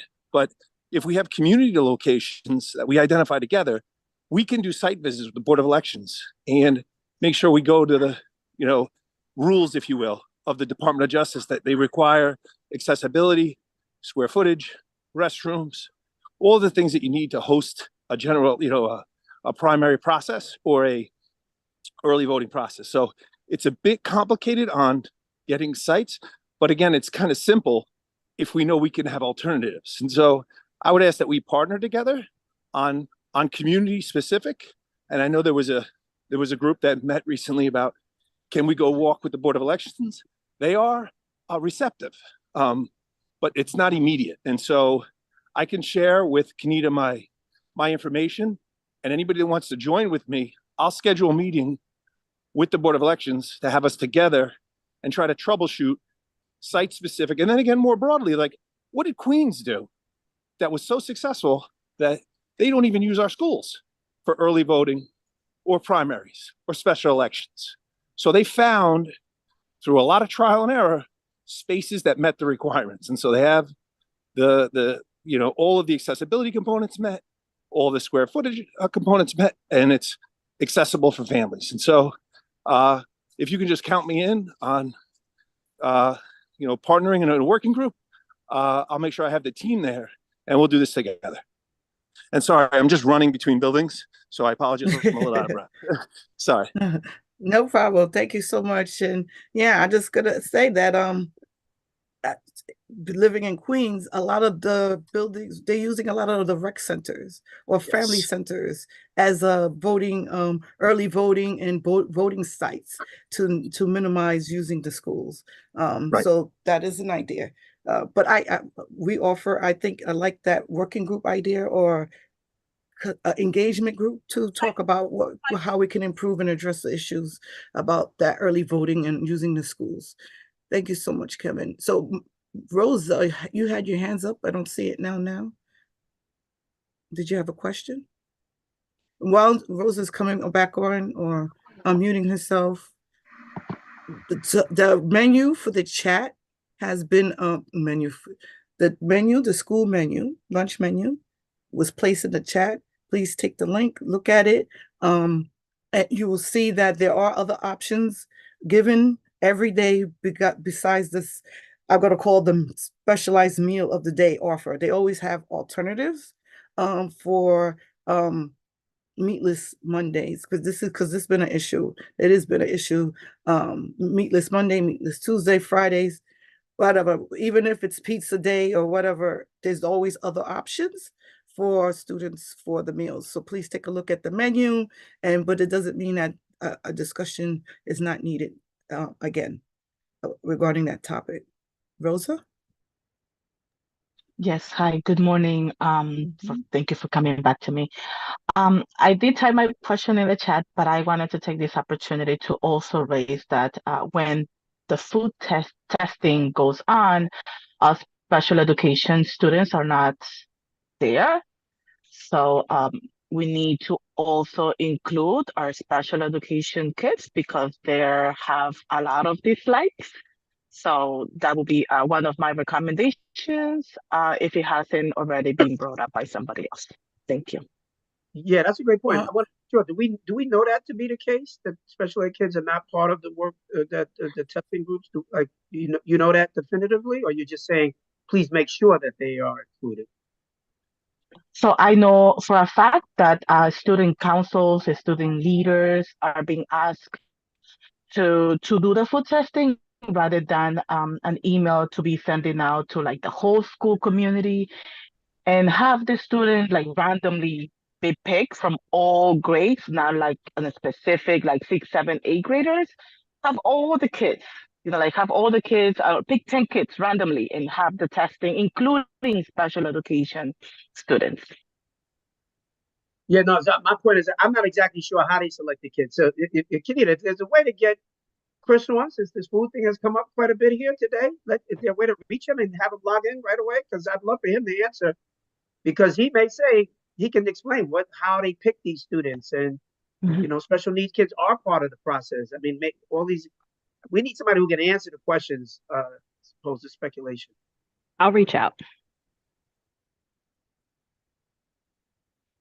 Josephine, I see that you unmuted yourself. Did you have a question you would like to ask? No, I'm good. I was relogging in. Okay, awesome. Thank you. Thank you. Bronx High Schools? Hi, good. Yep, still good morning. Good morning, Happy New Year. I wanted to piggyback off of Rose's comment. So I'm sure that there are some students with disabilities being included, but there are not specific testings geared towards students that have particular food sensitivities, which a good portion are students with disabilities. There are a bunch of students in District 75 who are not the most appropriate to necessarily take to Long Island City and do it in the way that we do for everyone else.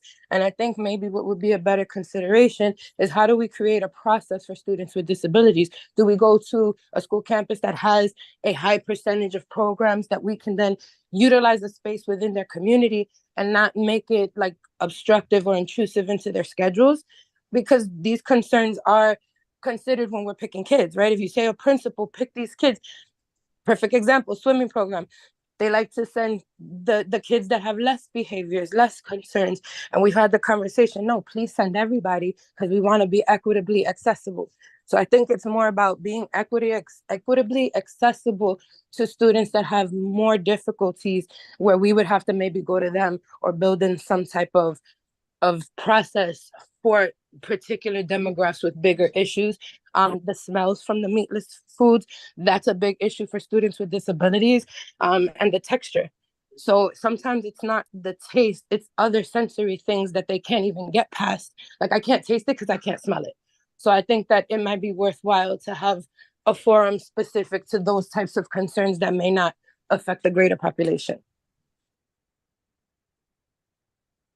Chancellor. Thank you so much. I got it. The Chris Okay, great. Terrico is signing in. He's coming on. So as soon as he gets audio, he can jump right into answering the question.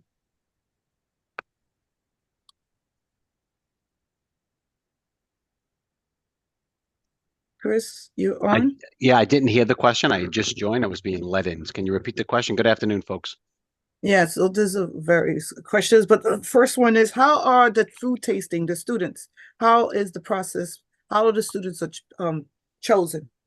This is one of our premier things we do that we like to share with the public.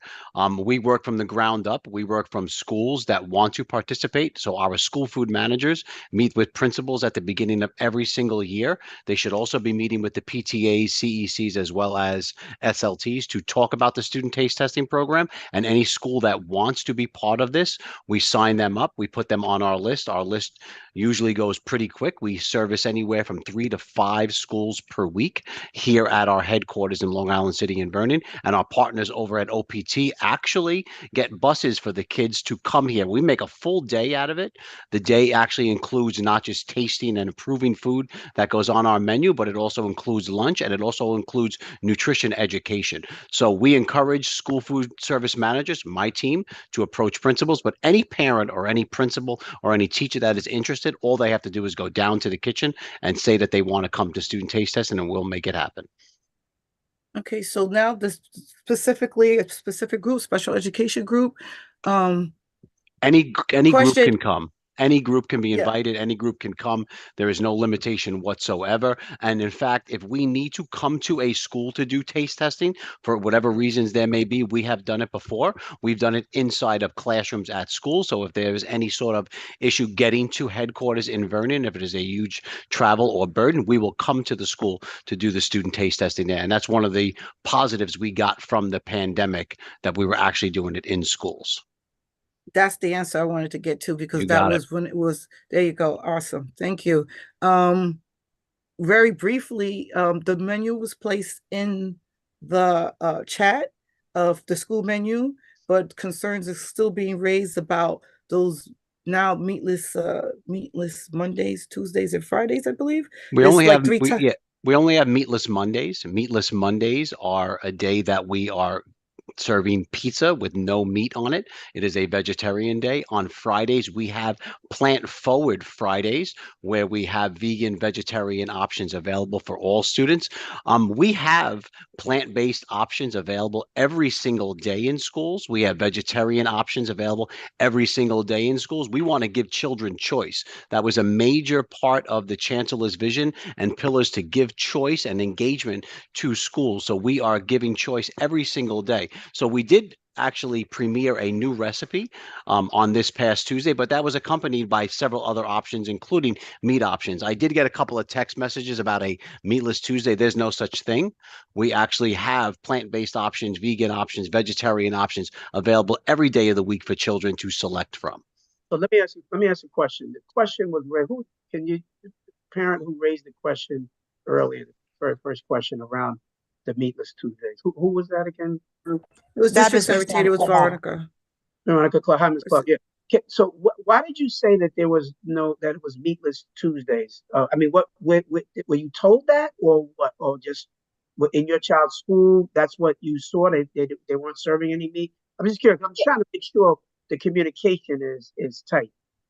Yes, Chancellor, there were no meat, and I asked one of the staff what's going on, and they said, well, it's now going to be meatless Tuesday. What school is that? PS 181. Where's 181? Where? On 1023 York Avenue in Brooklyn. It's in Brooklyn. Okay. Hey, Chris. That would be Miss Harris. Yeah, no, Chris, I'm just asking, can you check that, please? Right? Yep, 100%. I already checked the menu. Actually, Kevin, Emma, and a couple others emailed me about the comment that was made earlier. On that day, we had what was called a guisado, a chef's council recipe that was debuted, which is a red bean recipe with sofrito rice. Alongside that, we also serve chicken salad and tuna fish, peanut butter and jelly, and sun butter. We have our menus that are public, so everyone can see our menu, and all of my staff must be following the menu as well. But Chancellor, I will touch base with that school immediately to make sure they are not only sharing the right information with the school community, as well as having the right inventory in the school. So this does not happen again, this type of confusion. Right. That's what we're talking about. That's right. Okay. Thank you. You're welcome. So we have a question in the chat. Are there any conversations being had about moving the school budget reporting deadline from October 31st to the end of the year, December, in order to approximately represent true student count? Many of our migrant students are registered way after October deadline, and they miss out on getting funding. Emma, you want to speak to that? Yeah, thank you. Appreciate the question. So the short answer is that we're not currently looking at moving the 10/31 deadline. There's a lot of reasons we really sort of need for our own purposes to be clear on what everyone's enrollment is and push all that money into school budgets so schools have time to spend, hire new people if their enrollment is more than projected, or if they've seen new folks come in since the beginning of the year. The official deadline is 10/31, but we actually don't finish that process until 12/31. So we put out 75% of the money that's a change money on 10/31, and then we look again on 12/31 just to be sure and put out the money then. I will say, obviously, embedded in your question is the broader point that we know we are in a new situation last year and this year, where we know we're going to continue to have groups of incoming migrant students who we are going to be placing in schools. Who are going to be showing up all through the year. Of course, students in temporary housing have always been transient, right? So this is something we've always kept an eye on and been concerned about, but it's a different issue now. So we basically are working with our finance team and our enrollment team not to look system-wide at changing the dates, because again, we do think schools need a sense sooner of overall what those changes will be. But where we see a real influxes of students in certain schools and school communities, how can we continue to direct additional resources to those schools over the course of the year? So don't have perfect answers or perfect processes yet, but the underlying issue you're raising, we are trying to work on and work with our team on. Thank you so much. I see your hand, but I'm going to answer the extra questions in the chat first. Will there be any cuts to going back to school foods? Will there be any cuts to the menu or new options due to the budget cuts? So we are part of the Department of Education's budget reduction PEG, but there will be minimal changes to the menu. We are keeping the salad bar. We are keeping our water jets. We are keeping options on the menu. But as all agencies had to reduce a little bit, we're going to have slight reductions to the menu as far as choices. We will remain serving what's called the reimbursable meal. We will remain having choices daily for children, but we are going to have to cut back a little bit due to the PEG. Emma, I'm not sure if you wanted to add anything. I just wanted to add and appreciate the question. I just want to give some credit to Chris and his team who have really worked hard to minimize the impact of a bad situation. There were some reductions to the food budget, and they've really worked to ensure as little as possible is actually felt by students in terms of options available. So thank you. Okay, so we're going to stay with Chris for a second, and then Adriana will go to you. Going back to school foods, I know the last time you were on, we spoke about this before. Is there something available to expose parents to the food choices or even the recipes? I love that you asked that question. So I think it's very important for all parents and all community members to continually look at our menus that are online. Our menus are public. They're published a month in advance to when we are going to put them out. So right now you'll see the February menus on our menu that will be obviously being served in February. It's always an exciting piece for us to share recipes with the community as well as on our website. You can go to our plant-based website and you could see our most liked recipes that we've been putting there. And it's actually scaled down so parents can make them with their children at home. And if there's ever a desire to see more recipes that may not be on our website, I can easily make them available to parents. Okay. Thank you so much. Is it true air condition? Adrian, I'm gonna come back to. Is it true air conditioning in the kitchens got cut in the budget? I can take that question. So last year, we were able to install several air conditioners in school kitchens. We were doing window units. We did approximately 318 buildings over the past 2 years. I know in the next capital plan, we have discussions to continue the air conditioner work because we are now moving to a stage where we require split units or larger jobs being done. Emma, I'm not sure if I missed anything there or you wanted to add. No, nothing else to add. I would say if someone's hearing that specifically, maybe just follow up with me or Chris so we can figure out. The health and welfare of our employees is extremely important. And we want to make sure also when students are going through the line, it's not a hot experience. Awesome, thank you. So I know the chancellor has a hard stop, so we're going to take one more, and which will be Adriana. You'll be the last question. Thank you, Shirley. I want to say good morning and Happy New Year to you, Chancellor Banks, and to everyone who has joined us this morning. I hope you all had a restful break and are back in the swing of things.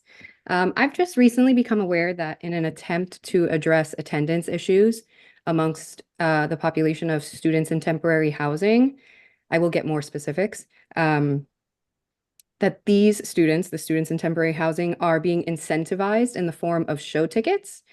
This is incredibly concerning, and in my opinion, it needs to be addressed and halted as soon as possible because we know that these students, their parents, their families have little to no control, truly, over their attendance given their specific and special circumstances. And that includes the need to apply and reapply for housing. I don't think that it is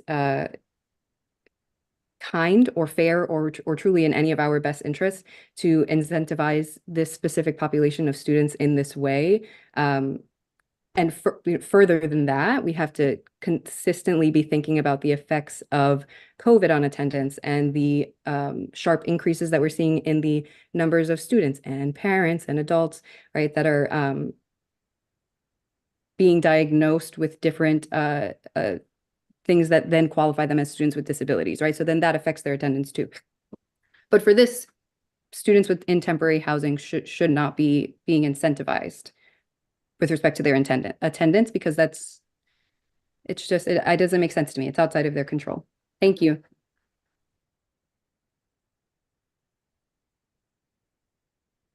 Yeah, I don't know anything about that. That might be a particular school that thought that was a good idea. I don't know if we're talking about, that's not something that's coming as a central thing. The chancellor said we're offering, Broadway tickets to kids. And so it might be specific. So again, the more specifics we get, the better we're able to respond. If you're hearing something, and you don't always have to even bring it to us. Like if it's at a particular school, you can tell the school, you can tell the superintendent. This is not, lots of leaders at the school level who really, they come up with their own ideas because we told them, we got to do things to try to get the kids back into school. And some people come up with a wide range of different things that they're doing. If you think that's a cruel and kind of inhuman thing to do, share that with the school. Let them know you think there's other things that they could do, but it's certainly not a system-wide thing that the chancellor generally would be weighing in on. First time hearing about it, I'm not even sure exactly what it is or who's offering that. Maybe the principal at the school has a thought or an idea around that. It's hard for me to respond to that. All right. Thank you so much, Well, yes, Chancellor. I do have to run, and I'm sure most of the members of our team are going to have to drop in just a second, as well. But I do want to say that I very much appreciate today's conversation. Seemed to have a lot of focus around food, which is really interesting. Sometimes how these things can go. And I think that's a really, really, really good thing. And I say the more that we all lean in as parents and families together in the process, I think the world of Chris and his leadership in this work and in this space. I think he's been doing an amazing, amazing job. Chris, please check the chat. There were a number of things that were raised, particular interest in special needs students and where they fit in the process around the testing. And sometimes it's not always best for them to come all the way maybe to your office, but there are other ways for us to engage them. I thought some of that stuff was really, really interesting that was raised. I hope we don't miss any of it. And I know you you're all in on all of this stuff. And so I appreciate that we're able to reach you to get you to come in and join us and be in this conversation. Healthy eating is important. It's important to me, and I want it to be an important thing for the entire system. But I also know that people culturally, right, are very connected to their foods. People with different backgrounds and their family connections, and sometimes it's hard as we even talk about change. Um, um, but it is a process that we should all be engaged in, and I'm really happy for the work that you're doing. It's a just public shout out to you, Chris. Shout Thank you, out to sir. you, shout out to you, Shirley, and the work that you're doing, and thank you for now joining the PEP. And I very, very much appreciate your leadership, your coordination, and I appreciate all the members of CPAC. And I'll be here every month. I'm expected to be here, and our team will be here, and we'll do our best to answer as many of the questions. And you should just know that we're also here to answer questions and be responsive in between meetings. So it's not just when we come on the screen for 30 minutes, but we are here to help. And that's what we're doing our best to do. So again, Happy New Year to everybody. There's an event this evening at Boys and Girls High School. Another one of the state hearings on mayoral control, which I like to call mayoral accountability. Nobody likes to feel like they are controlled, including myself. But when you sit in certain positions, you have to be accountable. And this is a system that has been designed for the mayor to be the ultimate accountability measure for the school system. And I'm his designee.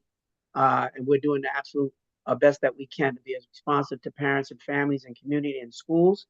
And I think we've made a lot of progress in the 2 years that we've been here. And I truly believe that the best is still yet to come if we stick together and in the spirit of collaboration and working together as community. And that's what I feel here very much today. And I say thank you to all of you. And I'll be looking forward to seeing you all the next time. Thank you, Chancellor Banks. Happy New Year and Happy New Year to your team. And thank you.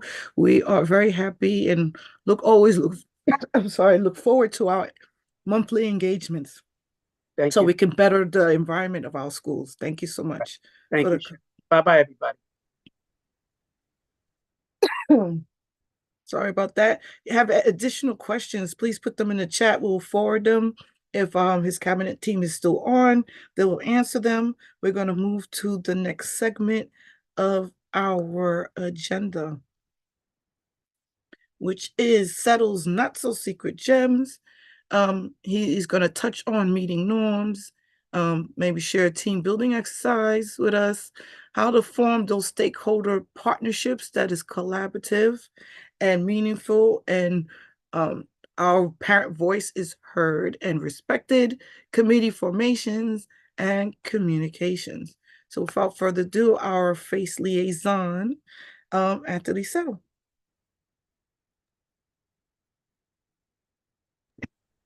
Thank you, Shirley. I'm just waiting for my camera to activate. Let's see if we can get this going. Morning, everyone. Hope you're all doing well. Happy New Year. Glad to see you all here. Shirley's asked me to speak a little bit about meeting norms. So I want you to just consider how well your meetings run. And as President's Council presidents, I know that you're all running really strong, productive meetings. But that may not be the case with all of your PAs or PTAs in your districts. So I want you to give some thought to what norms do you use when you are conducting your meetings?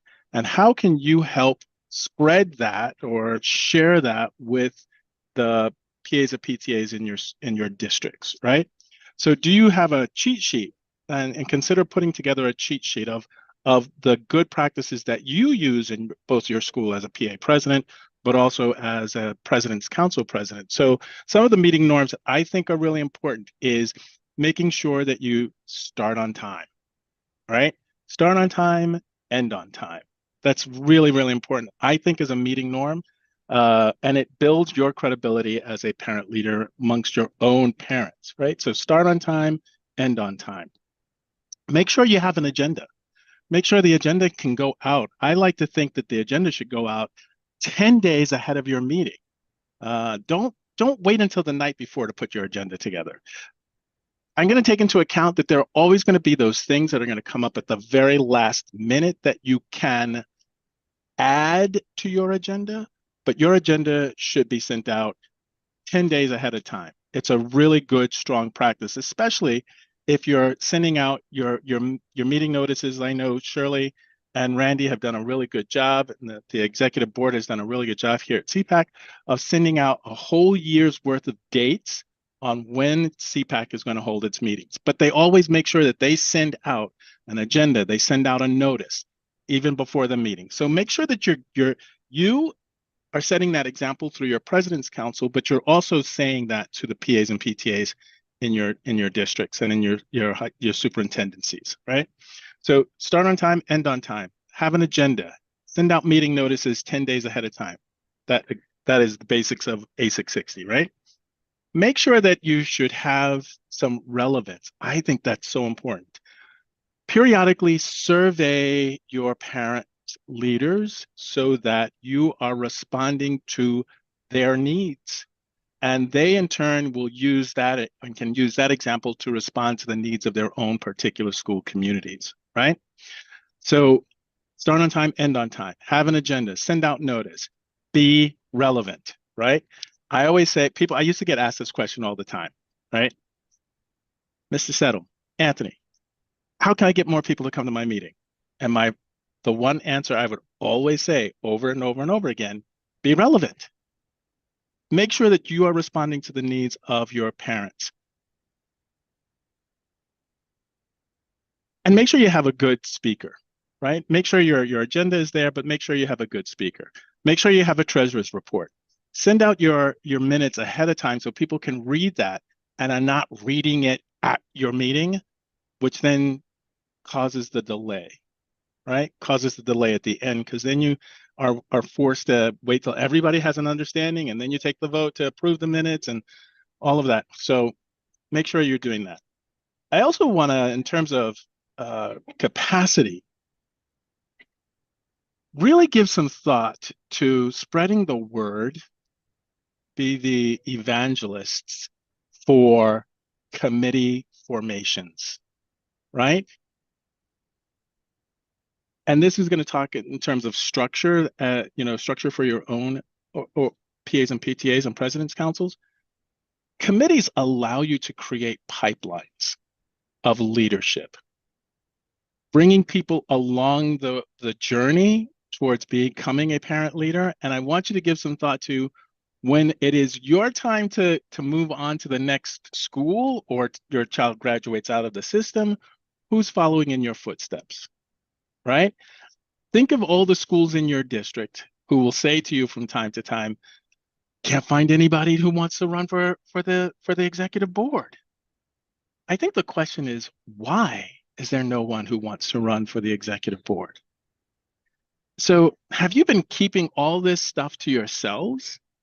You're doing all the work, just you and maybe 2-3 other people, and not sharing the work with other folks? Because then you're not giving them an opportunity to understand how this should work, how this could work, how this will work. And you're also creating your own legacy because you have built up leadership, right? You have created a pipeline of leadership. So I just think in terms of your meetings, don't let them be haphazard. I think you've heard me say that before in the past. Don't be haphazard, be deliberate, be intentional, right? And be conscientious, be relevant. So be all of those things. And I'll share these notes with Shirley and Randy, who can get them out to you between now and February's meeting. Be relevant, be conscientious, be intentional, be deliberate. In terms of, I'm still looking for what I would think is a really good and useful a team exercise or team building exercise that you can use. And so I don't want to give you something that I don't think is quite useful. So I'm just going to hold off on that, Shirley, and we'll come back. We'll come back on that. So I just want to find something that I think is going to be really, really good. The things that I have found usually are for sales forces.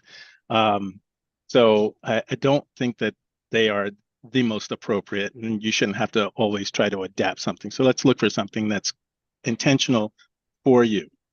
I would give you this as something that you should be reviewing on a continual basis alongside of your bylaws. I always think it's a really good idea. Review your mission statement. If you don't have a mission statement, work on creating one.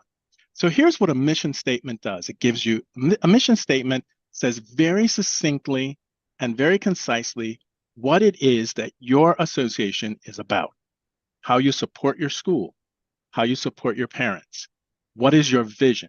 That, I mean, we talk about mission and vision statements. They can all be cooped into one, or you can have two separate ones. But you should have a mission statement and you should have a vision statement, because those should be your guide. That should be your roadmap, right? That should be your roadmap to what you want to do in the course of any given year. And it keeps clarity, so you don't have to keep reinventing the wheel. So have a vision and a mission statement. Establish some goals that you want to accomplish. So if you haven't done it so far, there's still time. What I always like about this is that there's always time to do some good structural planning. Have goals. You don't have to have 1,001 goals. Have one or two goals that you know you can achieve.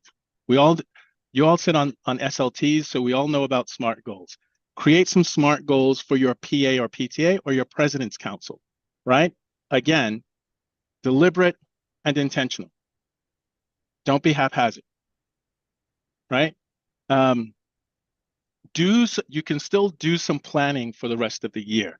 So if you don't have any committees established, if your schools, if the PAs and PTAs in your districts don't have any committees established, the one committee we all know everybody's going to need, right, is an election committee, a nomination committee. So start there.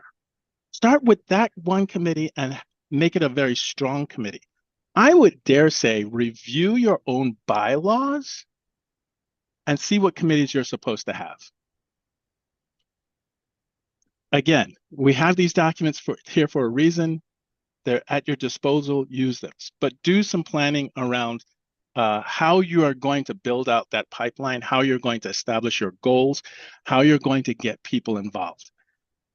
Getting people involved. Many of you know this is my soapbox thing, right? Getting people involved.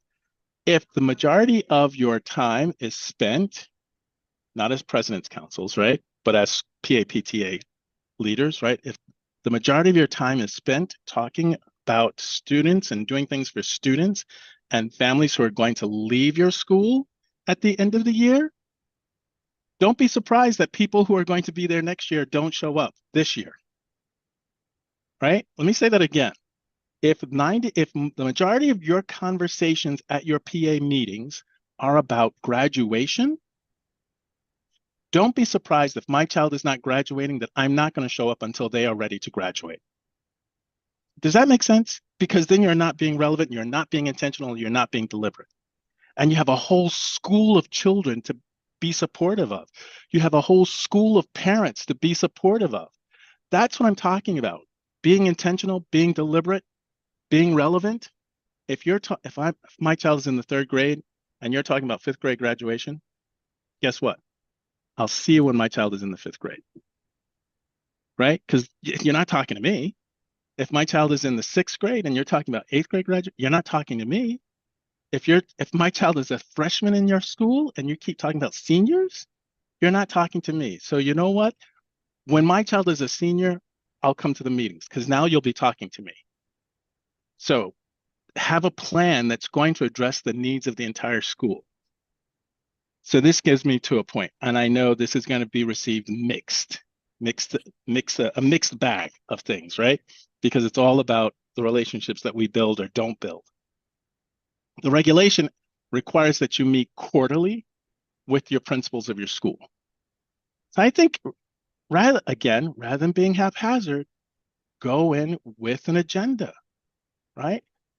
Talk about what is it that the school is in need of, because that's going to inform your ability to support the school, whether that's through fundraising, whether that's through volunteer opportunities. Again, what does the school, not what do I need, right? Mr. Principal, Madam Principal, what is it that you're going to give? No, no, no, no. That's not the conversation. The conversation is, what are the needs of the school? What can we help with? And I would even dare say, add this little line at the end of that sentence, right? What can we help with that's not graduation, right? Because if I'm the principal and I want to do something big for the graduating class, and you're the apparatus that raises a lot of money, I might come to you and say, oh, yeah, do that, right? Because I'm not thinking far and wide. If I'm the principal not thinking far and wide in that regard, you think far and wide in that regard and say, what is it that we can do to support the school that's not necessarily graduation? And there are things that the PA or PTA can do towards graduation, but it should not be the majority of the time, right? You should be focused on things that are impacting all the students of the school and all the parents of the school. I also want you to consider, what is your resource when it comes to human capital, right? What is your resource when it comes to human capital? Many of you have heard me say this. I'm that type of person. I'm not going to throw my hand up and volunteer right off the bat, right? That's just not me. And I'll bet you I'm not alone. There are people who are on this call, that's not their thing. And there are people in your schools, that's not their thing. They're not the first ones to jump up and say, oh, I'll do it. Because I'm gonna review in my head, like, do I have the time to do this? I've got other obligations. What else do I have to get done? There are folks in your schools who are just waiting for you to ask them to do something. They're gonna just ask the question, can you help in this one small little way? But what is the human capital? What do people do that they can do rather easily? Maybe you have artists, maybe you have accountants, maybe you have administrative assistants who are really good at keeping notes and doing. Find out what is the human capital and the human resources that you have in your school. It takes a little bit of time, but it pays off in the end, right?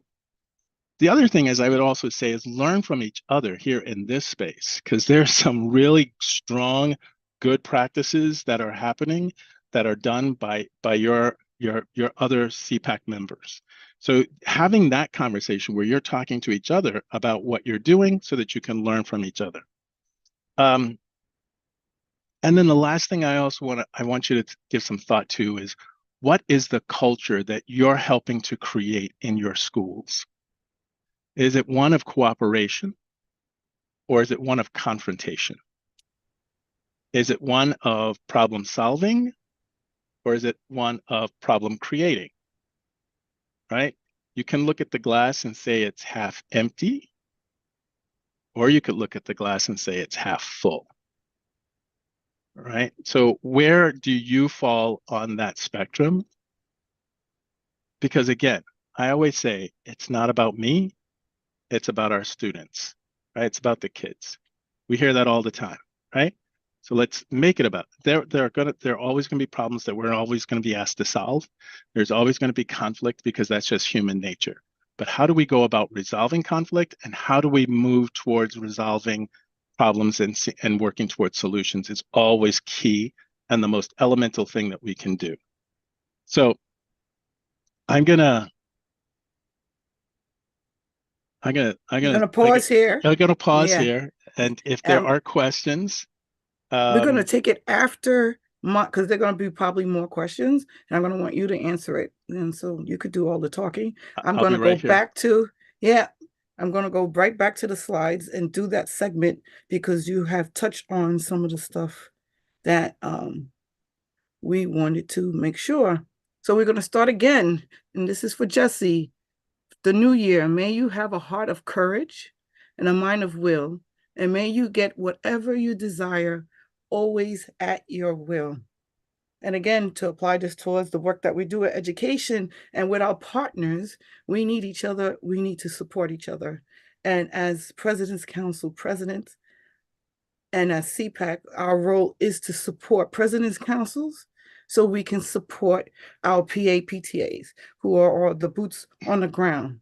I encourage you all to do a mid-year checkup. We're halfway through the school year. See how your parent leaders and your President's Council are doing. And then Anthony touched on it. encourage them to see how their PAPTAs, what is the pulse? What is the temperature? What you need to do better. Since we're halfway through the school year, and I'm going to ask y'all to be very interactive and engagement. Again, this meeting is for us, for you, right? Not for me to be talking, not for the guest speakers, but it's so we can support our members. So going into the school year, what is due January 31st? Birthday cake. Can we just shout out the answer, or should we raise our hands? You can put it in the chat. You can shout it out. This, I give it because some people want to talk. And there you go, man. We got a whole bunch of them. All right. We're going to make this quick. So it is the interim president council, and this is president's council, but PAPTAs must do this as well. Do an interim financial report. It's due January 31st. It's from July 1st to January 15th. This is what we should be working on and submit it to President's Council, Superintendent's Office, PAPTAs, to your principal. They'll keep it on file in their office. And why is that important? It's important because unless you're a 501(c), bottom line, DOE does our finances, our tax returns for us. And in addition, doing a mid-year interim financial, make sure you're up to date. You get to look at your treasurer's report and your statements and make sure they're aligned, right? They go back or forces you to be up to date if you don't have your monthly reports in check. All right, we're going back. So what does it mean to be autonomous? Again, you can shout out, type it in the chat, raise your hand. Well, I'm not gonna be able to see people, but raise your hands, shout out what it means to be autonomous. No, we shy now.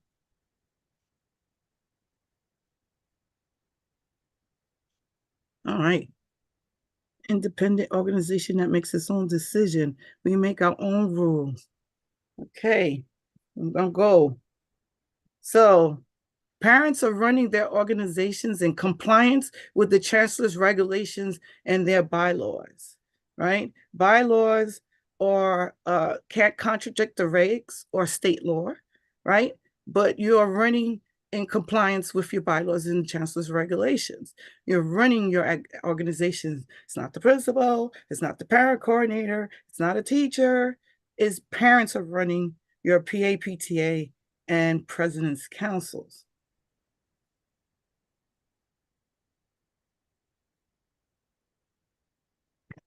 Shirley, can I add to that? Of course. In terms of being autonomous? Being Sure. autonomous, yes, it means you make your own. We have more rules here. Yeah, Hold on a I second. just wanted to add this, but it also means being accountable. Well, yeah, I right? got that. Right? It means you have to be and you're accountable to your own membership.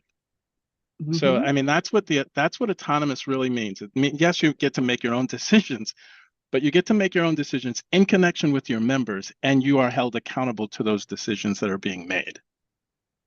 Awesome. Thank you. Creating their own agendas and notices, etc. You do not, your parent coordinator, your principal, your assistant principal, I'm very brief, but your superintendent is not creating your agenda. You are creating your agenda based on the needs of your membership. You are creating your meeting notices. They must be sent 10 days in advance, 10 days prior to the meeting notice. But the school, when you send it out to the school and when you send it out to the superintendents to send out your notices, you need to give them enough time to review it. They get 24 hours to review it for grammar, not to change your agenda, your ideas, is just to make sure it's appropriate language, grammar is correct, and you have to send it within enough time so they can send it out within the 10 days prior to the actual meeting. The actual meeting date is not the 10th day, it's the day before, it's 10 days. Responsible for their finances, including when and how to fundraise. You're responsible. And again, any expenses done in the name of President's Council PAPTAs must be approved by membership, down to the penny. It must be approved by membership.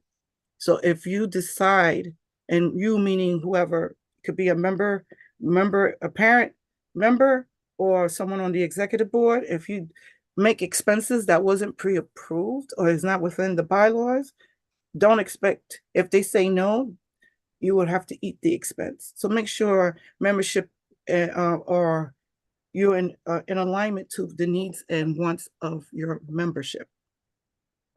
Principals, admins, and parent coordinators are invited guests, and they are not members of the PAPTA. So that goes back to what Anthony has said. You are accountable to membership, not to the principal, not to admins, not to parent coordinators. Anthony, you want to add anything to that? Yeah, I mean, I think in developing the relationship with all of those folks, like you're in communication with them and you're talking with them and you're doing some planning with those administrative folks, right? Because we have some rules around those things, right? So you're allowed 2 fundraisers per year that it's going to involve students, that's going to happen during the instructional time and happens on school property. You got to talk to the people who are in charge of the building, right? But in terms of who you really must respond to, it's your own members, right? The parents, the mothers and fathers and guardians of children who are in those schools. In your schools, that's who you're accountable to, your members. And remember, I always like to say this, right? So you are the executive board members. You are not the PA or PTA, right? The PA or PTA encompasses all the parents, all the guardians of that school community. So that's why I'm also saying, that's why I make it always big push for the past 20 years or so, right? You have to involve them, right? If you are the ones doing everything, you're going to burn out. You're not going to be good to anyone, right? So, and you're not creating a legacy. So get people involved in the work that you have fallen in love with. Help them to fall in love with it as well. That's what's going to be really important. So yes, you are accountable to your members, but build the relationships that allow you to do both with your members as well with the administrators and school staff to be a robust, ongoing, fulfilling PA or PTA that's doing amazing things for both students and parents and staff. So great, thank you. So Randy and I and been saying we prefer to lead by example. And one of our, not one of ours, as in presidents, whether it's President's Council or PAPTAs, one of our roles and responsibility is to develop leadership, create development opportunities. And which has been discussion about continuity. That's how you're going to have continuity. That's what makes a PAPTA or President's Council great, because the continuity, because you consistently, as Anthony says, developing parent leaders. So the work must continue after you leave. We're not going to be here forever. All right. Happy. Okay, we touched on this. 10 days notice applies to what?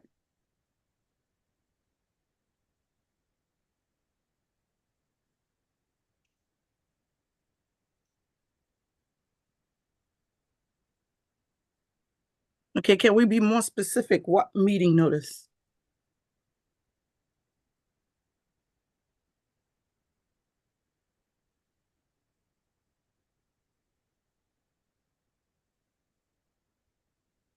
There we go.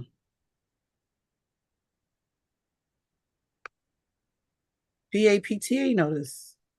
School leadership team notice. And school leadership team notice, 10 days to the entire school community, not to just the team members.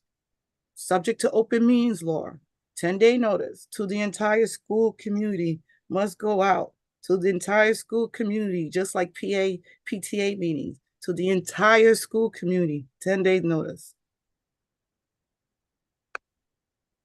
And the last one, if you're a Title I PAC school, you're holding Title I PAC meetings, again, 10-day notice.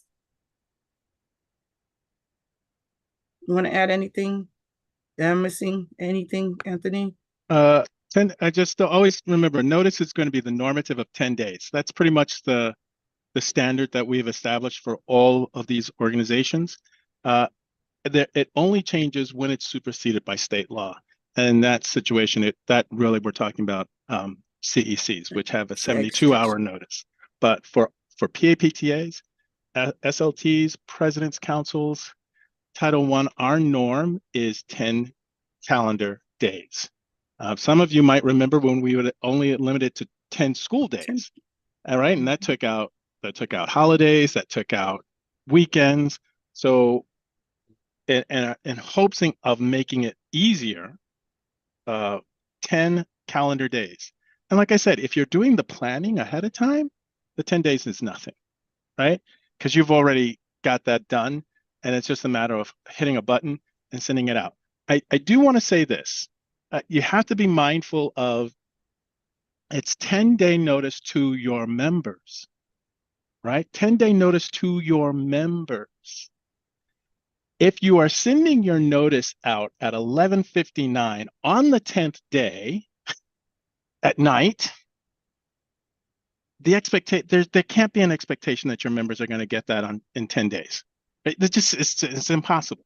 If you sent me the notice at 11:59 on the 10th day, guess what? When I get back to the office on the 9th day, I'm going to send it out. But now you violated the 10-day notice rule. So if you are dependent upon somebody else getting your information out, make sure that you give them enough time to do it, right? So again, this is that whole planning piece that happens. Plan ahead of time. You know it's got to be 10 days. Just make sure that it's always going to be 10 days and that you're not sending, like you're giving people enough time to get the information out there. Holidays are not excluded. Holidays are included in that. So it's 10 calendar days. It's not 10 school days. Or 10 business days. If it were 10 school days or business days, that's Monday to Friday. But in 2017 is when we made that change. 2017, actually we made it even before then. It was 2012. We made that change. So we moved it from school days to calendar days. Oh my gosh, I just gave away my age. Yes. Okay. No, no, you're not old. Okay. So we have a bonus question, which Anthony touched on. What is the purpose of the school year meeting dates calendar? Whether it's for President's Council, PAPTAs, LTs, what is the purpose? Randy blowing up your spot in the chat. I saw that. But I also said birthday cake. Yes, he did. What is the purpose of the school year meeting date calendar? Anyone could type it in. And scheduled to be there. So everyone can plan. All right. I don't think I have the answer. Oh, yeah, so that's the next question. So the purpose of so in August, PAPTAs, President's Councils, SLTs are required to give the school, you are required to give the school a calendar date. Why is that important? So the school don't plan events on the dates that the PAPTA has their meetings, or the district where President's Council have their meetings, or SLTs where it's occurring, not to have events on those date and time, because we want everyone to be engaged in all these meetings so we can plan for the next school year. We cannot expect the superintendent or our principals or the staff to remember. Our bylaw says we meet the second Wednesday of the month at 7 p.m. That is not their responsibility to remember. We must send a reminder of that. And that's why it's the purpose of having it in August before school year starts, so they can also plan accordingly.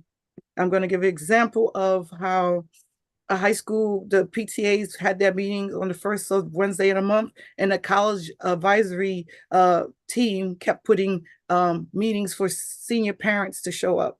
And even though there was a calendar event that was sent, and here goes where partnership and communication comes in, just politely said, we don't want our parents choosing. can you choose, pick different Wednesdays to have the meeting? And so they did. It's the third Wednesdays of the month. So that's important to have the calendar, share that year calendar dates, not only with membership, but also with your partners. What is quorum for PA-PTAs?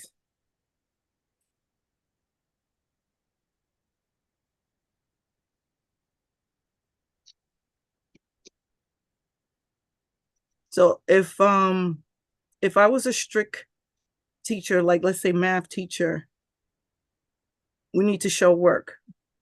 8 is, see, someone got it. All right, put it in. So here we go.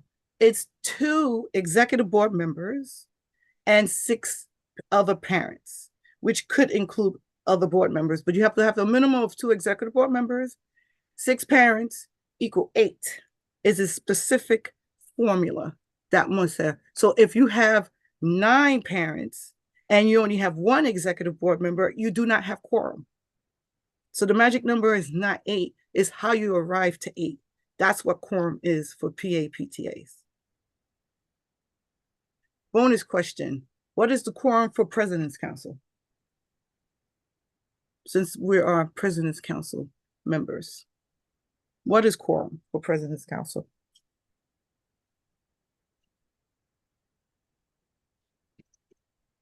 Anybody? I know Randy said hers is 13. Thank you. Thank you. It is what is dictated in your bylaws. That's the is not the same for PA-PTAs. We want President's Councils to be functional, and is what members decide. What is in your bylaws, what constitute quorum. A lot have the same, 2 executive board members and 8, and 6 other parents is 8. But a lot of President's Council do not have that same formula, don't use that same formula. They dictate what is best for their membership, what quorum is going to be. You want to add to that before I go to the next one, Anthony? I or think Randy? I would actually prefer Randy to chime in. Go ahead, Randy. Since you have 13. I'm sorry, I missed the question. Would you chime in about President's Council quorum?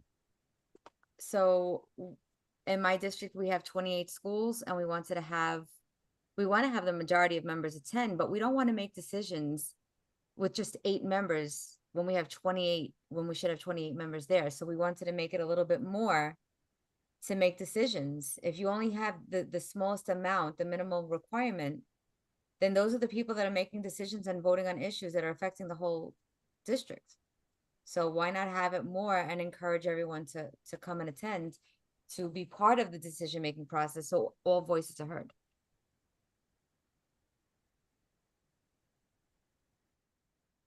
Thank you. Anybody else want to add to that conversation before we move about President's, to move to the next question? No. You could always, okay. I would add this, right? As to Randy's point, we have established a minimum for quorum for PAs and PTAs, but we've not established a maximum, right? So that should be a conversation that is held with members in order to establish quorum. The same is true for President's Council. That's part of the conversation you want to have as you're reviewing bylaws. Does this work for us? Does it not work for us? And then you make your decisions based on what is working, what's not working, or what you would hope to work. And I'm going to add to predecessors for Queens High School President's Council. I'm going to share our quorum is 3 executive board members, because we couldn't get people to come to President's Council. So to do business, we have about 83, 86, close to 90 high schools. It's the entire borough. So membership prior and membership since then, all the way to present, has not felt that 3 executive board members was going to stay as quorum to make sure that we can conduct business. Of course, there was always more than membership showing up, but that's what was dictated was best for Queens High School President's Council. So again, you go back to your membership. Membership dictates what is best and what should be in our bylaws in regarding to quorum. For PAPTAs, the minimum has to be 2 and 6. That is required. If you want to make it more, that will be up to membership. April 1st. Oh, wait, Shirley, can we just go back 1 second to quorum a minute? I just wanted to add that for President's Council, it's not the total amount of members that are at your meeting or on your meeting. It's not just any parent that shows up. It's the actual elected person, the representative to President's Council.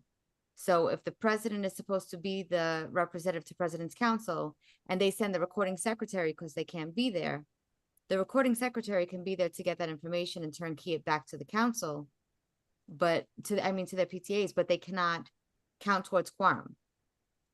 And also the remaining executive board members don't count towards the parent side of the quorum. So if you have 8 members at a meeting, 2 members are from the same school, only 1 member counts. And if you have 6 executive board members and 2 count towards quorum, the other 4 do not count towards the remaining quorum. So I just want to make that clear.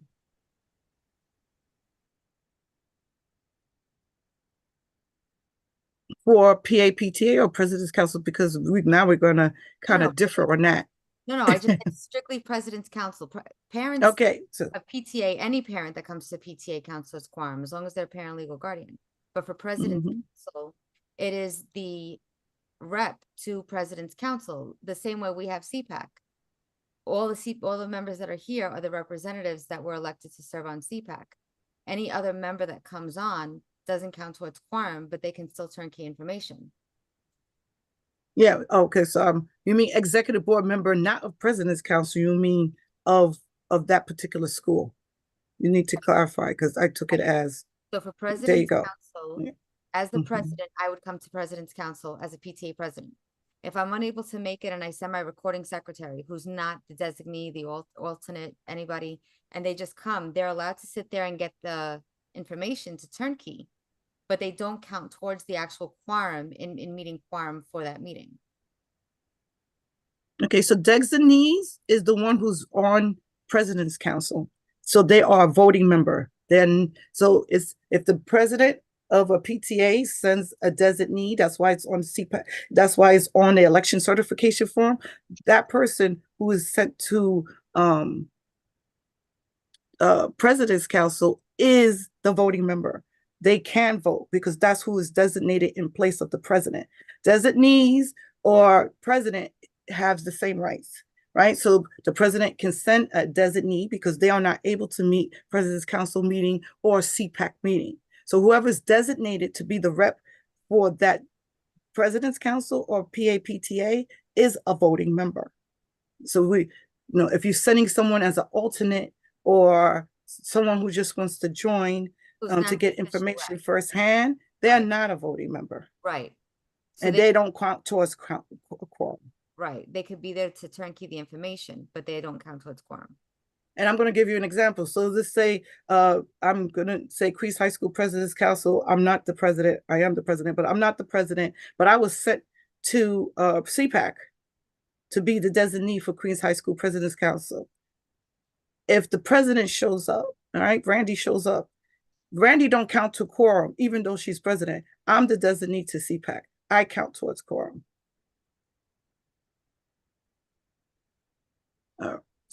That's correct. April 1st. What does that mean to anybody? Notify, oh, see, there you go. Y'all were quick for that one. Notify principal. There you go. Awesome. So this is the answer. Election date. This applies to president's councils as well. You must notify your superintendent's office, right? You must notify your principal when you're going to hold elections. Of course, that's based on your bylaws. Again, they're not going to have that memorized. You need to let them know so they make sure someone is available to certify the elections and someone is there to verify eligible voters and candidates. Usually it's the principal and the parent coordinator, but it may not be parent coordinator, it may be a school designee, and it might not be the principal. They'll send their designee, and it's usually an AP, right? But that's why you must have that election date. Now, if you do not send that date on April 1st, the regs give it all the way to a month, May 1st. The principal, superintendent's office can't contact the FLC, parent coordinator, or the organization itself. Hey, you were supposed to send the election date for President's Council. The principal, the superintendent is asking for it. So that's when the principal can come in, or superintendent is like, where are you holding your elections? As per the regs, you should have told us April 1st. And we want that to make sure available arrangements that the school have someone there to certify and verify membership. That is it for the temperature checks. You should have conversations like this with your members to make sure they're on track, because these are the upcoming. And also, I'm surprised, see, everybody, we're on the same mind, election date. But elections do start, right? Elections, some PAPTAs and not President's Council, PAPTAs hold their elections in April, right?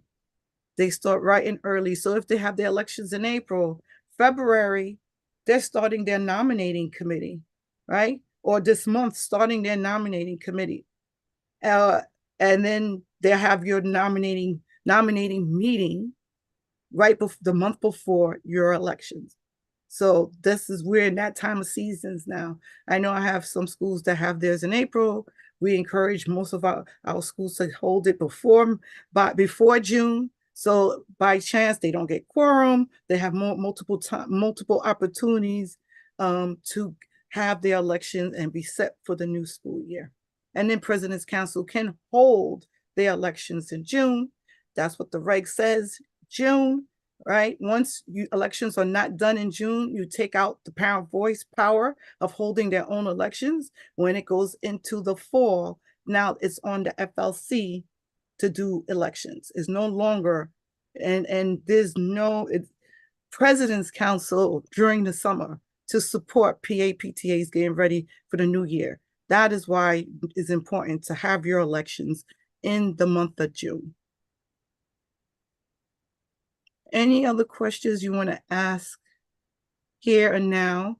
And I can ask Jesse, because we do have a few minutes to finish his conversation if you like. But there are I saw multiple questions in the chat. Anthony, I don't know. I don't know if you want to browse through it, but in the meanwhile, we're going to let Mr. Mojica continue answering that last question or any other questions he wasn't able to do due to time. Thank you, Shirley. No, I wanted to respond to Adriana's point, which I thought was a very important one about having an intended strategy as opposed to just a feeling with regards to outreach to special education parents, special needs parents. So I definitely wanted to respect that comment and definitely address it because it's an important one and it's the right question to ask.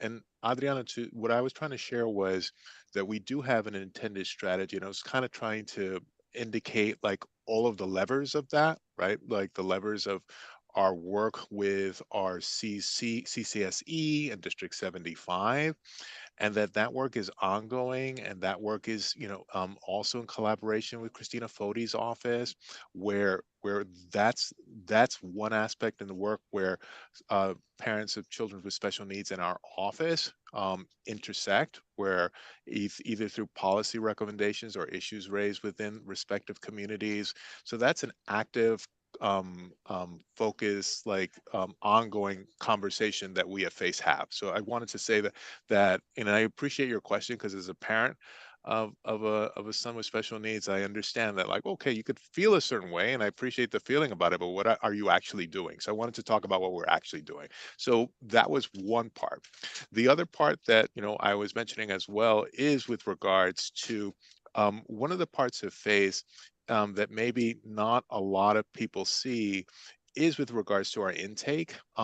We do have someone within this office that actually meets with parents that actually come to tweet, on issues, like concerns. And a lot of those concerns, and many of those concerns at times, have to do with issues of special education, special needs. So that there is also a concentrated effort that we do actually have somebody here meeting with families, talking to families, working with the Division of Specialized Instruction, referring issues to them. We've often referred issues to the Division of Specialized Instruction. So there's also like that public facing component that we have as well in supporting our parents with special needs. The third part about it, what I was referencing, was more of like, wasn't a feel like, I understand what you were trying to say. Like, it wasn't like, there is very strong feelings about this, obviously. Like, it's very personal to me and very personal to all of us at FACE, to Dr. Melendez. But also, I just want to let you know how the feelings translate to action. And what I meant was that everything we do, when I was speaking to everything that we do in FACE, is that intentionality that, okay, if we're planning an event, how is this event inclusive of individuals with disabilities? Like, we had a resource fair last year, and just ensuring that, okay, are there options and vendors and individuals here that actually speak to or can support parents of students with disabilities? If we're planning a professional development, we're planning an event, how is that event addressing the concerns of individuals with special needs? I understand, Adriana, that we could do more. Like, I'm not saying that, it's perfect. I'm not saying that there isn't room for growth, but I just did want to be able to kind of like, because that was an important question, and it really, I did not want that question left unanswered. I definitely wanted to be able to respond to it, because it's an important question. So there are more efforts that we can do, and I think that one of the many one of the many important parts of our collaboration is to be able to kind of hear those areas that, okay, well, that's great that you're doing X, Y, and Z, but here's a recommendation where you can go further. And we're always interested in going further and supporting our families. So when I did see that question, I didn't want to leave the space without respecting it, because it's an important question to ask. And I, as a parent, appreciate you asking that question, because it is something that we grapple with. But I just wanted to kind of, in summary, kind of talk to you about kind of the levels of detail that we think about in FACE in being able to address this properly, but not saying that there isn't further that we can do. So I just wanted to be able to do that. Thank you. So happy New Year to those who left and who have to leave. We're going to be wrapping it up just now. There are some more questions in the chat. Anthony is answering them, but I saw one.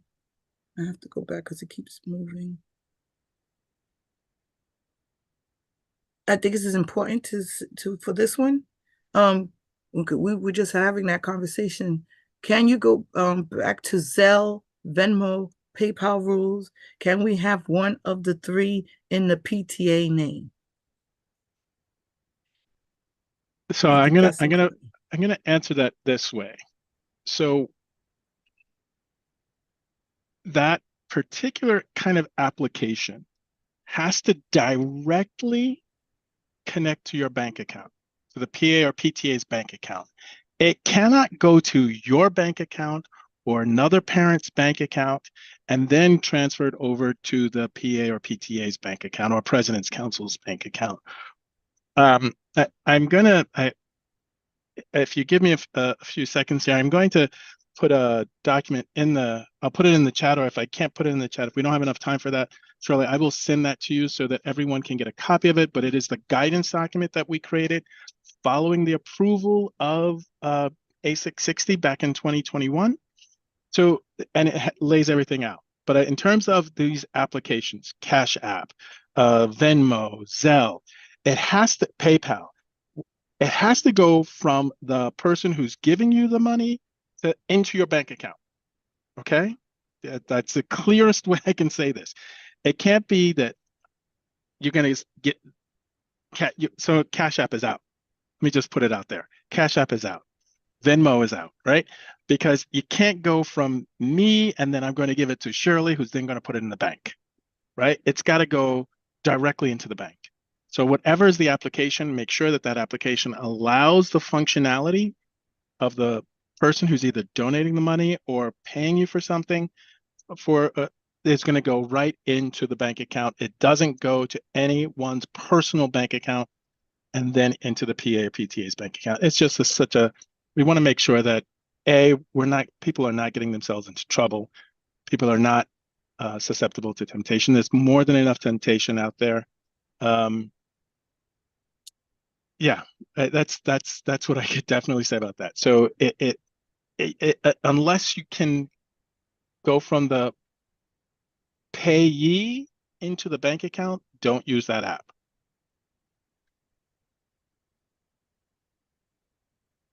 Okay, that's the best thing that I could say about that.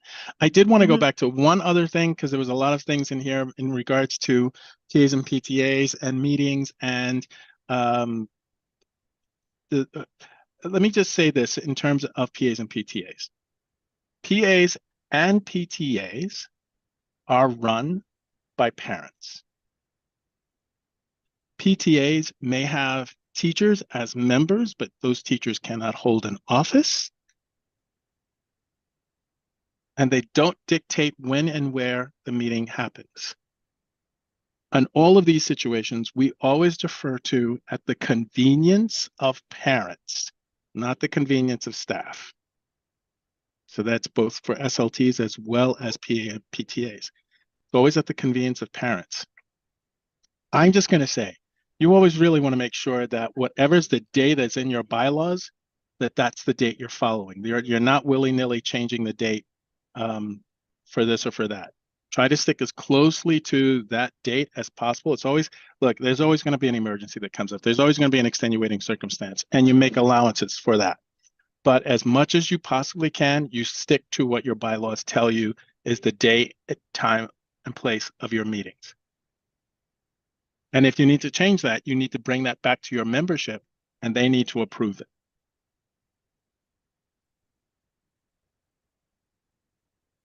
Okay. Last call for questions. We will always continue to have conversations on President's Council and PA-PTA meeting. It's pertinent. Adriana, I would like to, we're already a minute past time, so I would like to adjourn, but if it's pertinent, go ahead, Adriana. It is, and it's super quick. Anthony, do PA-PTA's committees and subcommittees have to adhere to the 10-day notice rule as well? So committees and subcommittees, not necessarily, but your general membership meetings always have to adhere to that, right? So, and your committees and subcommittee meetings can have other people, right? You can involve other people in those that are not necessarily members of your PAs or PTAs or your president's councils, but they can establish, like, we're going to meet like every other week. We're going to meet this and that. We're going to do it. But yeah, so there's more flexibilities with committees and subcommittees but your general membership meetings and your executive board meetings need to adhere to the dictates of both A660 as well as the bylaws.